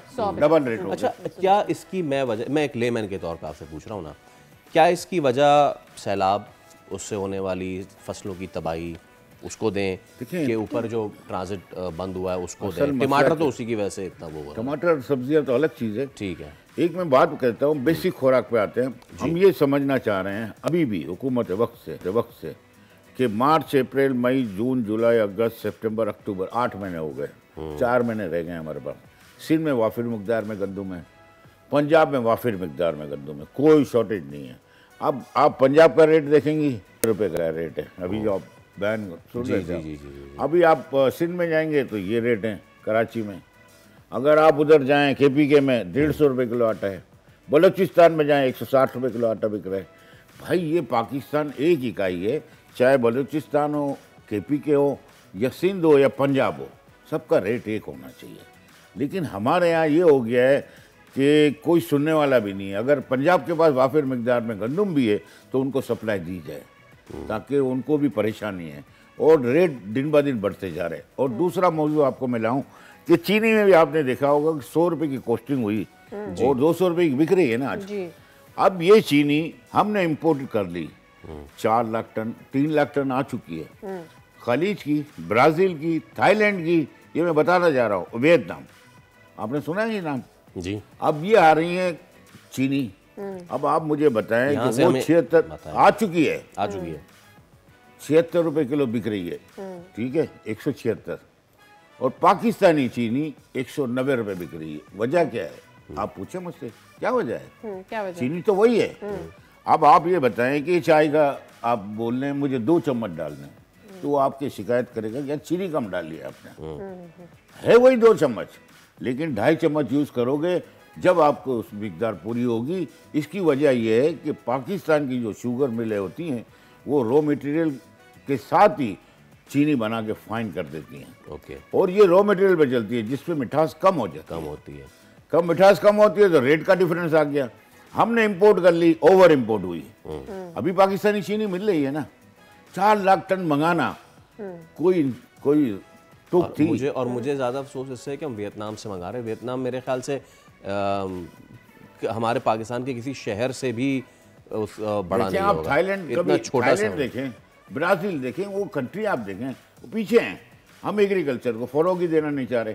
आज आप ये समझ लें कि गन्ने की जो अभी आने वाला सीज़न है, जो अभी 10 दिन रह गए हैं, अब 10 दिन के लिए हम इंपोर्ट कर रहे हैं, और वो वाफिर मिकदार में पड़ी है, वो लेने वाला ही कोई नहीं है। आप ये बताएं कि ये $4 लाख जो 4 लाख हम टन मंगा रहे हैं, उसके डॉलर कौन देगा? हमारे ज़रे मुबादला ज़ाया हुआ ना। पहले हमने एक्सपोर्ट कर दी 7.5 लाख टन, हम फिर इंपोर्ट कर रहे हैं। ये तो हमेशा का रोना है। ये 100 रुपए में हमने, ये हमारी जेबों से निकलवाने का जो तरकीब है ना, बहुत पुरानी हो चुकी है। और 170 में इंपोर्ट। और इस बार तो ये भी हम देखिए, जहाँ सैलाब ने बहुत तबाहकारी मचाई है, गन्ने की फसल के लिए मेरे ख्याल से पानी नहीं, बहुत अच्छी रही, देखा, बहुत अच्छी। चावल का क्रॉप बहुत अच्छा, चावल और गन्ना दोनों को। गंदम को नुकसान नहीं पहुंचा है उतना ज्यादा। गंदम का तो देखिए मार्च में कट जाती है, सैलाब तो बाद में, उसका तो वास्ता ही नहीं था। उसका वास्ता ही नहीं था। और दूसरी मैं बात कहूँ कि अगर हम खुद सुधरना नहीं चाहते तो कोई नहीं सुधार सकता। अब हम एलीट क्लास चंद लोग हैं। शुगर, आप कार्टल देखेंगे, शुगर माफिया देखेंगे, सट्टा माफिया, जैसे गंदम में भी सट्टा माफिया, कार्टल, ये वही है। अब चंद लोगों के लिए ये मुल्क नहीं बना है, 25 करोड़ के लिए बना है, लेकिन फायदा कौन उठाता है? अमीर से अमीर तक। अच्छा लेकिन ये फर्स्ट टाइम नहीं है फैसल। आई मीन ये तो एक पैटर्न है, हम हर साल इसी तरह से बात करते हैं। आप मेरे ख्याल में तीसरी दफ़ा आकर ज़ख़ीरा अंदोज़ों की हमारे साथ बात कर रहे हैं और आप एक मुतालबा करते हैं कि भाई उनका जाकर देखें जो ज़ख़ीरा अंदोज़ी कर रहे हैं, जो स्टॉक कर रहे हैं, क्रैकडाउन करें। क्रैकडाउन नहीं होता और हर दफ़ा हम यही रोन, तो वापस तो आवाम रही है। कब तक हम यही बात करते रहेंगे? एक दफा फिर अगले साल, उससे अगले साल, उससे अगले साल। मुझे बात कर रही है ना, मैं भी रंजीदा हूँ इस बात से कि आप गुर्बत की लकीर से आप समझे 50% लोग पहुँच चुके हैं। बेरोजगारी 27% है। हर आदमी नौकरी ढूंढने को तैयार है, लेकिन मिलती नहीं है। आप ये बताएं वो कहाँ से बच्चों को खिलाएगा, कहाँ से वो रहेगा घर में, कहाँ से बिजली का बिल देगा, कहाँ से गैस का देगा? क्या हम पाकिस्तानी सोच नहीं लाएंगे? क्या हम इस वतन के लिए कुछ नहीं सोचना है? कुछ गरीब के लिए मराद नहीं सोचनी, किसी मिडिल आदमी को नहीं देखना? तो फिर नहीं देखना है तो ये मुल्क बेलगाम जा रहा है। और हम तो एक्सपोर्ट लेड अपनी इकोनॉमी को करना चाह रहे थे। आपने बोला वाफिक बाजार में बस चीनी मौजूद थी, आप तो बताएं मुझे क्यों मंगाई? आप मुझे बताएं ना, जब हम चिल्ला रहे थे आपके प्रोग्राम में 2 दफा आया कि इम्पोर्ट ना करना, इम्पोर्ट ना करना, ठीक है रेट नीचे ऊपर होगा 5 रुपए, कोई मसला नहीं, चीनी पूरी है, लेकिन मंगा ली गई। आप मुझे बताएं कि अभी भी आप देखें इंटरनेशनल मार्केट कम हुई है चीनी की। लंदन मार्केट $440 हो गई है, वो 550 में मंगाया गया हमारा। फाइन करके भी आप 500 ले लें तो $50 ज़ाया हो गए। और जो टैक्स वसूल होना था, जो हमारे लोकल चीनी से 18% GST मिलनी थी, वो भी माफ़ कर दी गई। और ये मैं बता दूं आपको कि ये दालों की जो मार्केट है क्रश कर चुकी है, यानी नीचे की साइन आ चुके हैं। अच्छा। मैं आपको मुख्तलिफ दालों की बता देता हूँ ताकि शॉर्ट पीरियड में सारा काम आपका हो जाएगा। देखें ये आप देखें दालों की कीमतें आपके पास तो नहीं है? नहीं। देखें दालों की कीमतें आप देख लें तो जो आप रिटेल पे आप भी जाती होंगी स्टोर पे कहीं भी, तो आपको दिल तो जलता होगा ना, ये महंगा क्यों है? देखिए दाल माश 315 रुपये हो चुकी है जो 550 की थी, और आज भी रिटेल में नहीं जाए 440 रुपये की मिलेगी। 30% का इजाफा, कोई पूछने वाला है? बिल्कुल। कंज्यूमर राइट कहाँ है? प्राइस कंट्रोल कहाँ है? धुली मूंग आप देखें 320 रुपये, मोठ और मूंग की मिक्स मिलती है, कभी कभी गलती नहीं है। लोगों को, गरीब लोगों को पता नहीं है। 165 रुपये में बिक रही है होलसेल में, और 228 रुपये मसूर दाल बिक रही है। 225 रुपये में काला चना, अपने दाल चना बिक रही है नंबर 1। ठीक है जी। 205 रुपये काबुली चना, 230 रुपये हो चुका है। सर वक्त बेसन 230 रुपये। हमें इसलिए अपने दुख को फोल्ड करना पड़ेगा। Thank you so much for your time. चावल में भी कह दूं कि आपको आइंदा वाला महीने जो अभी 350 देख रहे हैं वो इंशाल्लाह 300 रुपये में पहुंच जाएगा, तमाम इकसाम के चावल वाफिर मिकदार में। बहुत शुक्रिया सर आपकी तशरीफ आवरी का। आप जब आते हैं हमें आपके आने की बड़ी खुशी होती है, लेकिन जो प्राइस बड़े होते हैं उसका बड़ा अफसोस होता है। एब्सोल्युटली। देखते हैं कि क्या हर बार जो हुकूमत दावे करती है कि क्रैकडाउन किया जाएगा, वो क्रैकडाउन होता है या फिर क्रैकडाउन में ही कुछ आवाम पर हो रहा है क्रैकडाउन। एनीवेज अच्छा सादी, आज जैसे रोजाना कोई ना कोई दिन होता है, एक और दिन है आज है स्नो लेपर्ड्स डे। हाँ, शुक्र है आपने मेरी उस बात को मजाक में नहीं लिया। रोजाना दिन होता है आज, वेडनेसडे, कल थर्सडे, फ्राइडे, तो स्नो लेपर्ड डे, जिसे खामोश ताकत पहाड़ी इलाकों की या फिर the ghost of the mountain कहा जाता है। Look at this beautiful animal. Absolute beautiful, बहुत ही ज़बरदस्त। अच्छा, जिन लोग जो यहाँ पे जो लोग हैं पाकिस्तान में और उनको नहीं पता, हम उनको बताएं, हमारे जो नॉर्दर्न रीजन है ये गिलगित बल्तिस्तान में ख़ास तौर पे वहाँ पे ये पाए जाते हैं। और एक तो इनको देखना बड़ा ही मुश्किल होता है बिकॉज कैमोफ्लाज्ड है ना, कुदरत ने इनको ऐसा रंग दिया हुआ है कि ये बर्फ़ में अपने आप को कैमोफ्लाज कर देते हैं। वो कुछ लोग जो कि नलतर या गिलगित जाते हैं, वहाँ एक आधे कैप्टिविटी में ये होते हैं ना सादिया, तो ये नज़र आते हैं आपको। अच्छा, कैप्टिविटी में पता है ये कैसे आते हैं? इनके जो बच्चे हैं वो सैलाब में बह के आ जाते हैं। तो कुदरत, और होता ये भी है कि अब जैसे जैसे सैलाब आ रहा है या फिर दीगर चीज़ें आ रही हैं, तो अब जिनका हैबिटाट है वो नुकसान में है। कुदरती शिकार के कम होने पर मवेशियों पर फिर ये हमला भी करते हैं, जिससे इंसान और जंगली हयात में तसादुम की सी सूरत हाल भी पैदा होती है। अच्छा, अब इसके तहफ़्फ़ुज़ के लिए WWF और स्नो लेपर्ड फाउंडेशन जैसे जो इदारे हैं मुकामी लोगों के साथ मिलकर कैमरा ट्रैपिंग हो गई, मवेशियों की हिफाजत हो गई, इस तरह के आगाही मुहिम्मात ये चला रही हैं। बिल्कुल, और ये बड़ी अच्छी बात है कि हमने कम से कम इस तरफ नज़र करना शुरू कर दिया है। देयर वाज अ टाइम जब हमें बाहर से पता चलता था कि स्नो लेपर्ड जो कि एक्सटेंड हो रहे हैं उनको हमने तहफ़्फ़ुज़ फराहम करना है। हैदर रज़ा हमारे साथ मौजूद है, आप डायरेक्टर हैं WWF के। अस्सलाम वालेकुम Haider, a very good morning to you and it's wonderful to have you. हम आज सेलिब्रेट कर रहे हैं पाकिस्तान के स्नो लेपर्ड्स को और आज उनका दिन भी मनाया जा रहा है। कभी कभी ये साइट देखने को मिलती है और बहुत अच्छा लगता है, अदरवाइज तो हम इन्हें वीडियोस में ही देख रहे होते हैं। ज़रा मुझे बताइएगा, एक टाइम था जब स्नो लेपर्ड की मौजूदगी को ख़तरा हो रहा था और हमें लग रहा था कि इनकी तादाद बहुत कम होती जा रही है। वी वर्कड ऑन दिस, कितना काम किया गया है और इनकी तादाद में कितना इजाफा हुआ है, और ये जो क्लाइमेट चेंज है क्या इससे अफेक्ट हो रही है इनकी पैदावार? Walaikum salam and assalamu alaikum everyone, and thank you for taking me up on this important call. This is very important. देखें कि क्यों हम इसको ऊपर फोकस कर रहे हैं और when we have started to celebrate this day. अगर हम थोड़ा सा इसको मैं बताना चाहूँगा इसका बैकग्राउंड कि बिश्केक में किर्गिस्तान में ये अनाउंस हुआ था कि स्नो लेपर्ड की पॉपुलेशन वर्ल्ड वाइड बड़े ख़तरे में है, तो हम इसको एज ए इम्पॉर्टेंट डे के हिसाब से मनाया करें। और इसको बनाने का मकसद सिर्फ ये था कि इसको जो थ्रेट्स हैं क्लाइमेट से हैं, ह्यूमन वाइल्ड लाइफ कॉन्फ्लिक्ट से ज़्यादा इसको थ्रेट होते हैं, उसके बारे में लोगों को अवेयरनेस दी जाए कि वो इसकी हिफाजत करें, और साथ साथ फिर कुछ ऐसे मेजर्स इस पर किए जाएँ जिससे इनका हैबिटेट जो है वो महफूज हो सके।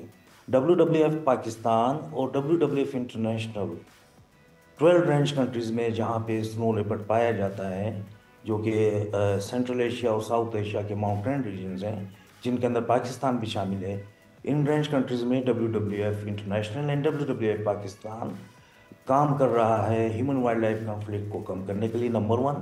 नंबर 2, अवेयरनेस क्रिएट कर रहे हैं हम लोगों में कि किस तरह इसकी हिफाजत की जाए।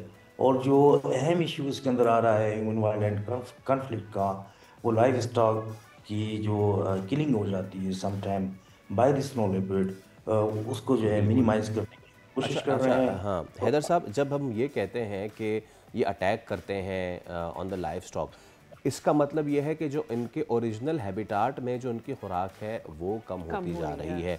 ये भी हम एट्रीब्यूट करें क्लाइमेट चेंज को, या इसके पीछे कोई और मुहर्रिकात हैं?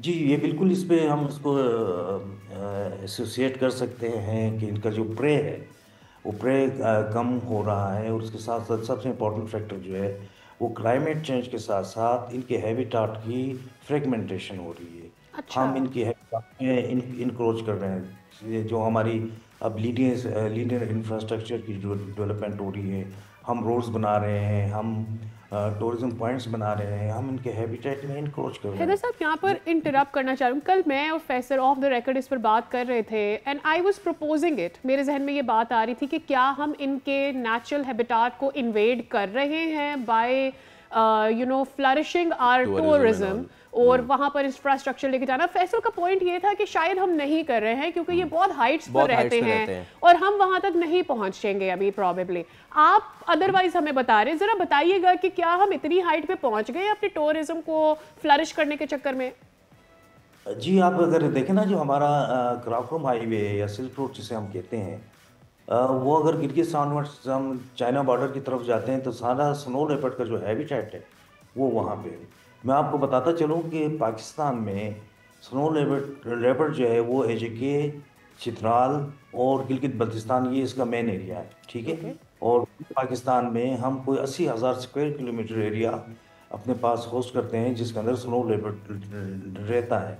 अगर अब हम देख रहे हैं, अगर आप थोड़े से पास्ट में अगर आप देखें तो हम यहाँ स्ट्रक्चर्स के ऊपर काम कर रहे हैं, हम रोड्स बना रहे हैं, हम डैम्स बना रहे हैं, और पॉपुलेशन भी है वो आहिस्ता आहिस्ता मूव कर रही है टूवर्ड्स दी हैबिटेट। तो हम ये नहीं कह रहे कि आप डेवलपमेंट ना करें, लेकिन इसके लिए हम वाइल्ड लाइफ कॉरिडोर, एक और इंटरनेशनल है जिसके ऊपर WWF ने वर्क किया है along the KKH and the geyser, जो हमारा एक्सप्रेस वे बन रहा है, कि जब आप डेवलपमेंट कर रहे हो तो इन एनिमल्स के लिए आप एक सेफ पैसेज बनाएं ज़रूर, ताकि वो अपनी मूवमेंट उनकी ख़राब ना हो और वो जब आएँ तो महफूज रहें। तो ये बड़ी इंपॉर्टेंट चीज़ें हैं जिसको हमने इंफ्रास्ट्रक्चर डेवलपमेंट प्रोजेक्ट्स में हमें कंसीडर करना चाहिए कि किस जानवर का कौन सा हैबिटेट है, ख़ुसूसन स्नो लेपर्ड, जो कि आपने अभी शुरू में भी ये कह दिया कि ये माउंटेन्स की एक फिगर है और ये हमारे हेल्थ सिस्टम का, माउंटेन हेल्थ का एक इंडिकेटर है कि स्नो लेपर्ड कितना है, तो वो उसको कितना हेल्दी वो वहाँ पे एग्जिस्ट कर रहा है। तो हमें इसके ऊपर डेफिनेटली वर्किंग करनी चाहिए, हम कर भी रहे हैं अलॉन्ग विद द गवर्नमेंट। और दूसरी जो इम्पोर्टेंट चीज़ WWF पाकिस्तान कर रहा है इन पाकिस्तान, वो हम टेक्नोलॉजी को इंट्रोड्यूस करा रहे हैं। हम अर्ली वार्निंग सिस्टम हमने इंट्रोड्यूस कराया है इन अपर हुंजा वैली, जो कि गोजाल का हमारा एरिया है जहाँ पे स्नो लेपर्ड कॉमन और जहाँ पे ह्यूमन वाइल्ड लाइफ कॉन्फ्लिक्ट यानी लाइफ स्टॉक के ऊपर काफ़ी हमले होते हैं। तो हमने एक अर्ली वार्निंग सिस्टम बेस्ड किया है ऑन द कैमरा ट्रैप और उसको हमने लिंक किया हुआ है आर्टिफिशियल इंटेलिजेंस और अलार्मिंग सिस्टम से। और इसकी जो हमें सपोर्ट दे रहा है वो नम्स यूनिवर्सिटी जो है हमारी लाहौर की, वो इसके ऊपर वर्किंग कर रहे हैं और हम उनके साथ एज ए को पार्टनर लीड। बिल्कुल ठीक है नकवी साहब, thank you so much for your time sir, और best future endeavours as well. इसी तरीके से काम इसलिए करना भी ज़रूरी है क्योंकि ये जो हमारे एक्सटिंक्ट एनिमल्स हैं, वो जो बायोडाइवर्सिटी है ना सिर्फ उसके लिए बड़ा इंपॉर्टेंट है बल्कि जो तवाज़ुन होता है एक माहौलियात का, उसके लिए बड़ा ज़रूरी है। ब्रेक पे जाने से पहले अब बहुत सारी रेसेस आपने देखी होंगी, बहुत सारी आपने मतलब खेली भी होंगी, आपने रेस वेस लगाई होगी स्कूल से लेके, लेकिन ये वो वाली रेस नहीं है मुंह में चम्मच रख के और लीमू डाल के, आप बड़ी अहम रेस है ये। अच्छा जी, तो लीमू जैसे किसी बड़ी सब्जी में क्या बैठकर ट्रैवल करने जैसे है ये देखें आप, ये इसका नाम है जनाब पंपकिन रेगाटा। अमेरिकी रियासत ऑरेगन में हुआ है ये।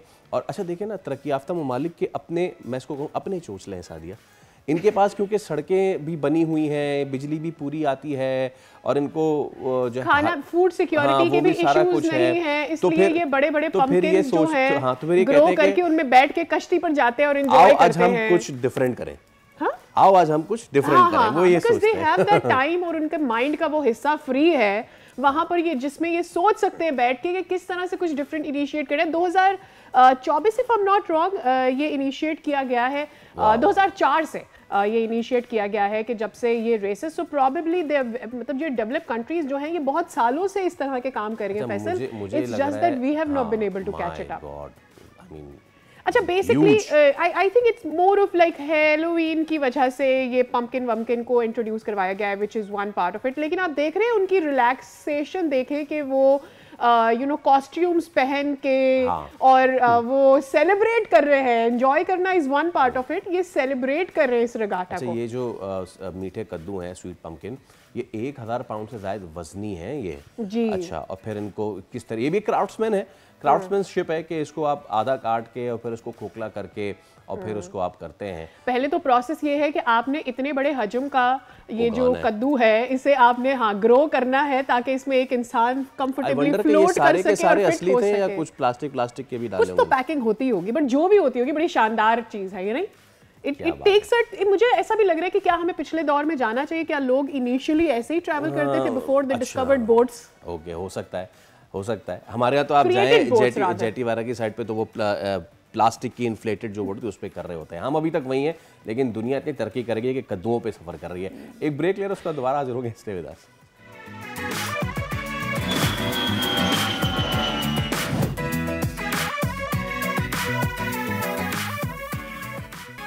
Welcome back. फैसल, वज़ीर आज़म मियां शहबाज शरीफ ने ट्यूसडे वाले दिन एक अहम मंसूबे का इफ्तिताह किया था, and we all saw that, जिसमें 7000 से ज़ायद माहिरीन को सेमी कंडक्टर्स डिज़ाइन और तहकीक के शोबे में तरबियत दी जाएगी। एब्सोल्युटली सादिया। अच्छा, इस मंसूबे का नाम रखा गया इंस्पायर और वज़ीर आज़म ने इसे नॉलेज बेस्ड डिजिटल इकॉनमी की जानिब एक संग मील करार दिया। कहा यह भी जा रहा है कि इस कदम से पाकिस्तान 600 अरब डॉलर्स मालियत के आलमी सेमीकंडक्टर इकोसिस्टम में बाज़ाब्ता शामिल हो जाएगा। Yes, and this brings me to the fact कि फैसल ये जानना बहुत ज़रूरी है कि एक्चुअली सेमीकंडक्टर्स होते क्या हैं और दुनिया में इसके हसूल की दौड़ क्यों लगी हुई है। सारी देर किस बात की है बताइए। हाँ, तो Faisal, I have to tell my viewers कि सेमीकंडक्टर्स वो छोटे मगर इंतहाई ताकतवर अज्जा होते हैं जिन पर आज की पूरी डिजिटल, इलेक्ट्रॉनिक और सनती दुनिया खड़ी हुई है। और इसकी अहमियत सिर्फ टेक्नोलॉजी तक ही महदूद नहीं है, बल्कि इसने इक़्तिसादी, स्ट्रेटेजिक और जोग्राफियाई, सियासी जो है वो एक बाब भी इख्तियार कर लिया है। अच्छा, सेमीकंडक्टर सेमीकंडक्टर चिप्स हैं वो जदीद इलेक्ट्रॉनिक्स का बुनियादी हिस्सा हैं। आप इसको इस बात से अंदाज़ा लगा लें, mobile phone, computers, data centres, artificial intelligence, खुदकार गाड़ियाँ, दिफाई निज़ाम, यानी कि आपकी वॉशिंग मशीन से लेकर आपके मीज़ाइल तक सेमीकंडक्टर पैदावार, डिज़ाइन, आलात, सप्लाई चेन का एक बहुत बड़ा हिस्सा है। और ये जो सप्लाई चेन है ना सादिया, ये चंद ममालिक के कंट्रोल में है। हाँ, तो इसका मतलब ये हुआ कि अगर कोई मुल्क इन वसाइल या टेक्नोलॉजी तक महदूद हो जाए तो उसकी माशी और जो दिफाई सलाहियत है वो भी इससे मुतासर हो गया। अच्छा, अब पाकिस्तान इस इंडस्ट्री से फ़ायदा कैसे उठा सकता है ये भी जान लेते हैं। जो पाकिस्तान है, नौजवान आबादी, सॉफ्टवेयर, इलेक्ट्रॉनिक्स, तालीम याफ्ता अफराद की बड़ी तादाद और मुतवक्किल कम लागत अफरादी क़ुव्वत का हामिल है। ये सेमीकंडक्टर डिज़ाइन जैसे शोबों में एक मजबूत बुनियाद बन सकती है। इसका मतलब यह है कि चिप, सर्किट्स और नायाब धातों की ये जंग अब नई आलमी सियासत का महवर बन चुकी है, क्योंकि आने वाले वक्त में ताकतवर वो नहीं होगा जिसके पास हथियार ज़्यादा हों, बल्कि वो होगा जिसके पास सबसे ज़्यादा ताकतवर चिप्स हों। इस पर बात कर लेते हैं। हमारे साथ मौजूद है IT एक्सपर्ट कंवल चीमा साहिबा। अस्सलाम वालेकुम Kanwal, a very warm welcome to you. उम्मीद है आप खैरियत से होंगी, ठीक ठाक होंगी। कैसे देखते हैं सबसे पहले तो इस इक़दाम को? हम इससे पहले ये जस्ट इनटू जी हम ये करेंगे वो करेंगे, लेकिन इस बार ये बड़ा ही ज़बरदस्त प्रोग्राम लग रहा है। एक विजन और एक मोटिवेटेड किस्म का प्रोग्राम लग रहा है, मुसव्वदा में तैयार कर लिया गया है। सो कैसे देखते हैं इस प्रोग्राम को आप? देखिए, जो सेमीकंडक्टर्स हैं बेसिकली वो बिल्डिंग ब्लॉक्स हैं। अगर आप कोई भी बिल्डिंग बनाने लगें तो उसके लिए आपको ईंटें चाहिए। तो आप कह लें कि टेक्नोलॉजी का जो बिल्डिंग ब्लॉक है, जो ईंट है, वो सेमीकंडक्टर है। और इस वक्त पूरी दुनिया में AI की जो GPUs होते हैं, GPU भी एक टाइप ऑफ सेमीकंडक्टर है और उसकी एक रेस लगी हुई है। NVIDIA एक ऐसी कंपनी है US में जो कि GPUs बनाता है, जो कि AI का बिल्डिंग ब्लॉक है। NVIDIA ने वो GPUs जो है वो बैन किया हुआ था, वो सेल नहीं करते थे उसको चाइना को, और पाकिस्तान में भी आप उसे बाय नहीं कर सकते थे, वो बैन था पाकिस्तान में, क्योंकि वेस्ट ने NVIDIA के ऊपर ये रिस्ट्रिक्शन लगा दी कि वो दूसरी कंट्रीज़ को या कुछ कंट्रीज़ को, ये नहीं, स्पेशली चाइना को और मिडल ईस्टर्न कंट्रीज़ को, पाकिस्तान भी उसमें आता है, कि वो सेमीकंडक्टर्स नहीं बेच सकते थे GPUs, ताकि वो जो वेस्ट है वो AI की दौड़ में हमसे बहुत आगे रहे। क्योंकि बेसिकली जो जैसे मैंने कहा ना, बिल्डिंग ब्लॉक ही वो है AI का और बाकी भी टेक का। मगर अभी क्योंकि AI जो है वो उसकी दौड़ सबसे हर जगह लगी हुई है, क्योंकि ये कहा जा रहा है कि AI में जो फ़ौक़ियत हासिल करेगा वो नेक्स्ट सुपर पावर बनेगा, वो दुनिया में फ़ौक़ियत हासिल करेगा, क्योंकि AI ने इंटेलिजेंस इटसेल्फ को कमोडिटाइज़ कर दिया। आपको इंसान क्या, आप क्यों इंसान हैं, जानवरों से क्यों बेहतर हैं? क्योंकि आप में इंटेलिजेंस है। और कोई एक इंसान दूसरे इंसान से ज़्यादा इसलिए कमाता है, एजुकेशन लेता है, हार्वर्ड जाता है, स्टैनफोर्ड जाता है, वो किसी ऐसे इंसान से ज़्यादा काबिल होता है, ज़्यादा क्यों कमाता है? क्योंकि उसने वो नॉलेज ली और उसने वो अपनी इंटेलिजेंस को इस्तेमाल किया और वो वहाँ तक पहुँचा। तो AI ने उसी चीज़ को कमोडिटाइज़ कर दिया है, उसी चीज़ को एक तरह से ग्रेट इक्वलाइज़र है कि ह्यूमैनिटी में एक इंटेलिजेंस की वजह से जो लोगों को फ़ौक़ियत हासिल थी वो ख़त्म होना शुरू हो गई है। उसका बिल्डिंग ब्लॉक सेमीकंडक्टर है, GPU है। तो इस वजह से जो है ये देर आए दुरुस्त आए कि पाकिस्तान को ये शुक्र है कि एहसास हो गया है कि सेमीकंडक्टर जो है वो बहरहाल इस कह लें जैसे पहले दुनिया में आर्म्स रेस होती थी, अब ये सेमीकंडक्टर रेस है दुनिया में। और चाइना ने अपना सेमीकंडक्टर बना लिया, चाइना ने अपने APUs बनाने शुरू कर दिए। वो अब जो अमेरिका पे उनकी रिलायंस थी NVIDIA पे, वो ख़त्म होती जा रही है। और इनफैक्ट चाइना ने अभी रिसेंट, आपने न्यूज़ देखी होगी, कोई मेरा ख्याल है कुछ महीनों पहले की न्यूज़ है सिर्फ, कि चाइना ने अपनी जो बड़ी कंपनीज़ हैं, अलीबाबा, हुआवे और बाकी बड़ी कंपनीज जो चाइना में हैं, उनको बैन कर दिया कि वो NVIDIA नहीं आप ख़रीद सकते, क्योंकि NVIDIA जो है वो चाइना में अपनी पुरानी टेक्नोलॉजी बेचता था, तो वो उन्होंने बैन कर दिया कि वो नहीं ख़रीद सकते। और उन्होंने अपनी डेवलपमेंट, क्योंकि सेमीकंडक्टर जब GPUs बनते हैं इसके इर्द गिर्द पूरा एक स्ट्रक्चर भी बनता है, इसके मिडल वेयर होता है, बहुत कुछ होता है, जिसकी वजह से फिर वो पूरा काइंड ऑफ इकोसिस्टम बनता है। ओके, सो हाँ, टेल मी कंवल, हमारे पास क्या स्कोप है इसको? हम ठीक है बहुत सारी चीज़ें इनिशिएट करना चाहते हैं, बट उन चीज़ों को हम फाइनल स्पॉट तक नहीं ला पाते। Either we lack the machinery, either we lack the infrastructure, वो सारी चीज़ें जो हमें उसके साथ चाहिए। तो एक तो पाकिस्तान में स्कोप क्या है, एंड हमने बात तो कर दी है, but are we ready to get this done? देखो, हमने बहुत ये जो भी हम कदम उठा रहे हैं थोड़ा लेट उठा रहे हैं। दुनिया अभी इसमें बहुत आगे निकल गई। इवन वेस्ट जो है वो चाइना से 2 साल आगे था। चाइना उसको बहुत जल्दी कैचअप करने की कोशिश कर रहे हैं, मगर फिर भी वो आगे। तो ये, और आपने देखा होगा कि जब पहले सेमीकंडक्टर एक ऐसी चीज़ है कि जहाँ पे मैन्युफैक्चर होता है ताइवान वगैरह में, वहाँ पे जब ये फ्लड्स, ये सुनामी आया तो पूरी दुनिया एक स्टैंड स्टिल पर आ गई कि कोई चीज़, ये जितनी भी चीज़ें जो सेमीकंडक्टर पे डिपेंडेंट हैं वो उनकी जो डिलीवरी टाइमलाइंस हैं बहुत बढ़ गई, क्योंकि ये जो काइंड ऑफ इनकी सप्लाई चेन है वो कुछ जगहों पे कॉन्सेंट्रेटेड थी, जहाँ जो कि जगह डिफेक्ट हो गई सुनामी से। तो अब जो है वो इसको एक तो डिवर्सिफाई कर रहा है, वेस्ट भी डिवर्सिफाई कर रहा है, और पाकिस्तान इसमें लेट आया है, बहुत लेट आया है। मगर आई थिंक कि ये एक ऐसी चीज़ है जिसको फ्यूचर में इग्नोर ही नहीं किया जा सकता। ये कह लें कि ये वो जो फ्यूचर में जो चीज़ इम्पॉर्टेंट है उसका बेसिक बिल्डिंग ब्लॉक सेमीकंडक्टर है। तो इसलिए देर आए दुरुस्त आए वाली बात है कि ये इवन दो हम शायद इस रेस में ना हो, हम बहुत पीछे हों, मगर हमारा होना kind of showing up. Sir मैं समझना ये चाह रही हूँ कवल कि अभी तो हम इस पर रिसर्च शुरू करेंगे, हम अपने लोगों को ट्रेन करेंगे। So how far we are already, हमने ऑलरेडी लेट स्टार्ट किया है, लेकिन इसमें महारत हासिल करने में अभी हमें वक्त लगेगा। तो क्या हम बाहर से एक्सपर्टीज अगेन ले रहे होंगे और हम उतना फायदा नहीं हासिल कर सकेंगे जितने दूसरे मुल्क खुद से कर पाते हैं, you know, where they have their own people doing the stuff? देखिए, आई थिंक कि हमें कुछ ना कुछ एक्सपर्टीज को एक्सपोर्ट भी करना पड़ेगा, इंपोर्ट भी करना पड़ेगा, कि क्योंकि हम बाहर से जो हमारे पाकिस्तानी हैं, जो हमारे पाकिस्तानी सेमीकंडक्टर इंडस्ट्रीज़ में रह चुके हैं, जो कि अपना नाम एक वहाँ पे कमा चुके हैं, जो कि ऐसे बहुत सारे हैं, उनको इंसेंटिवाइज करके उनसे, जैसे हम न्यूक्लियर रेस में गए थे, हम बाहर से जो कुछ लोग इसमें थे वो आए थे और उन्होंने आके ये एक्सपर्टीज़ हमारे पास लेकर आए थे और पाकिस्तान लीप फ्रॉग्ड इनटू इट। तो हमें भी इसमें लीप फ्रॉग करना पड़ेगा, इंस्टेड के अगर हम उसको स्क्रैच से बिल्ड करना शुरू करें, let's not reinvent the wheel जैसे कहा जाता है, and let's leapfrog into it. Do we already have semiconductors companies for tech in Pakistan?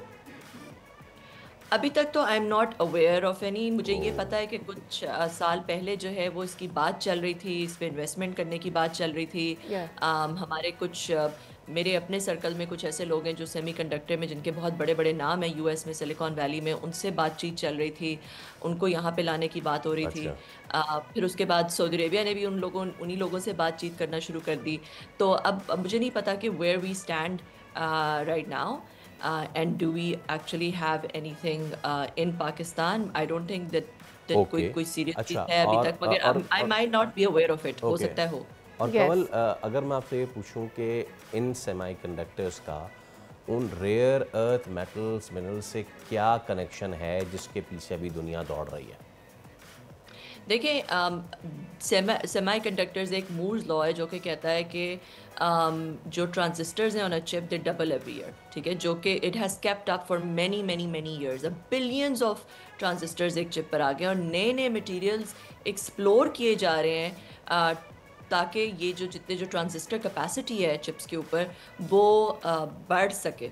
अब तो इस वक्त जो रिसर्च हो रही है और जो कि चाइना में एक क्वांटम कंप्यूटर ने एक मार्का मारा, वो ये कि एक जो कि कंप्यूटेशन जिसमें जो आम कंप्यूटर्स हैं उनको 4 बिलियन ईयर्स लगते, 4 बिलियन ईयर्स, वो उन्होंने कुछ मिनटों में वो कंप्यूटेशन कर ली, which is why we have to attain that expertise। कमल, बहुत शुक्रिया, आपके साथ बात करके बहुत अच्छा लगा, सारी चीज़ें और वाज़ेह हो गई, एंड आई एम श्योर हम वो एक्सपर्टीज़ हासिल कर सके जल्द। पाकिस्तान इसमें इन्वेस्ट करना चाहता भी है और इससे फ़ायदा उठाना भी चाहता है। ओके, आखिर में हीरो पाकिस्तानी फाइटर है रिजवान दी हैदर अली जुमेरात को दुबई के एजेंडा अरीना में जो रूसी तंजीम है एब्सोल्यूट चैम्पियनशिप अहमद ACA, उसको रशियन में अहमद के जो प्रीलिम कार्ड है उसमें भारतीय फाइटर राणा रुद्र प्रताप सिंह के खिलाफ एक हाई वोल्टेज जो है मुकाबला है, उसमें वो मद्दे मुकाबले है। तो हमारे साथ रिजवान मौजूद हैं।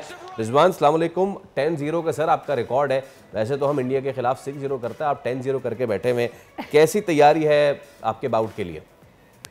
जी वालेकुम सलाम, अल्हम्दुलिल्लाह अच्छी तैयारी है। और मैं पहले भी 3 इंडियंस को नॉकआउट कर चुका हूँ पिछले साल, तो it will B other one इंशाल्लाह। आमीन आमीन आमीन। आप हैं कैसे, तैयारी कैसी है आपकी? जी अल्हम्दुलिल्लाह तैयारी अच्छी है। मैं फोकिट में था, थाईलैंड में मेरी तैयारी हुई, वहाँ पे 2 महीने मैंने तैयारी की और अल्हम्दुलिल्लाह I am super ready for this fight. Okay, अच्छा ये किस तरीके की चैंपियनशिप होती है? इंडिया की तो हमने बात कर ली, कौन कौन इसमें शामिल होता है, कौन कौन से ममालिक होते हैं इसमें? जी इसमें ऑल ओवर द वर्ल्ड से फाइटर होते हैं, जिसमें आयरलैंड है, मतलब कि पूरी दुनिया से ये फाइटर उठाते हैं और एक इवेंट बनाते हैं बहुत बड़ा। सही सही। तो ये बताइएगा कि क्या होप्स हैं आपकी? फॉर एग्जांपल अगर मैं ये पूछूं कि क्या एक्सपेक्टेशंस है कि ये अगर मेरे सामने आया तो this is going to be the toughest for me.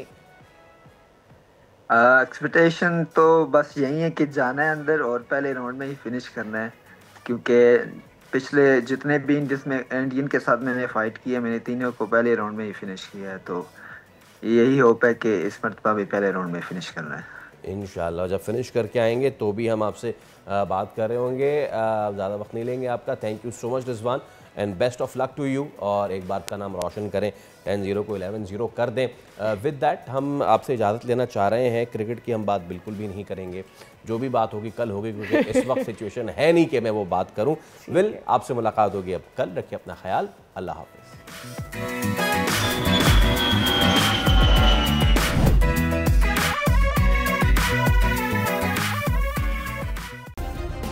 Subscribe करें और बेल दबाएं ताकि कोई खबर रह न जाए।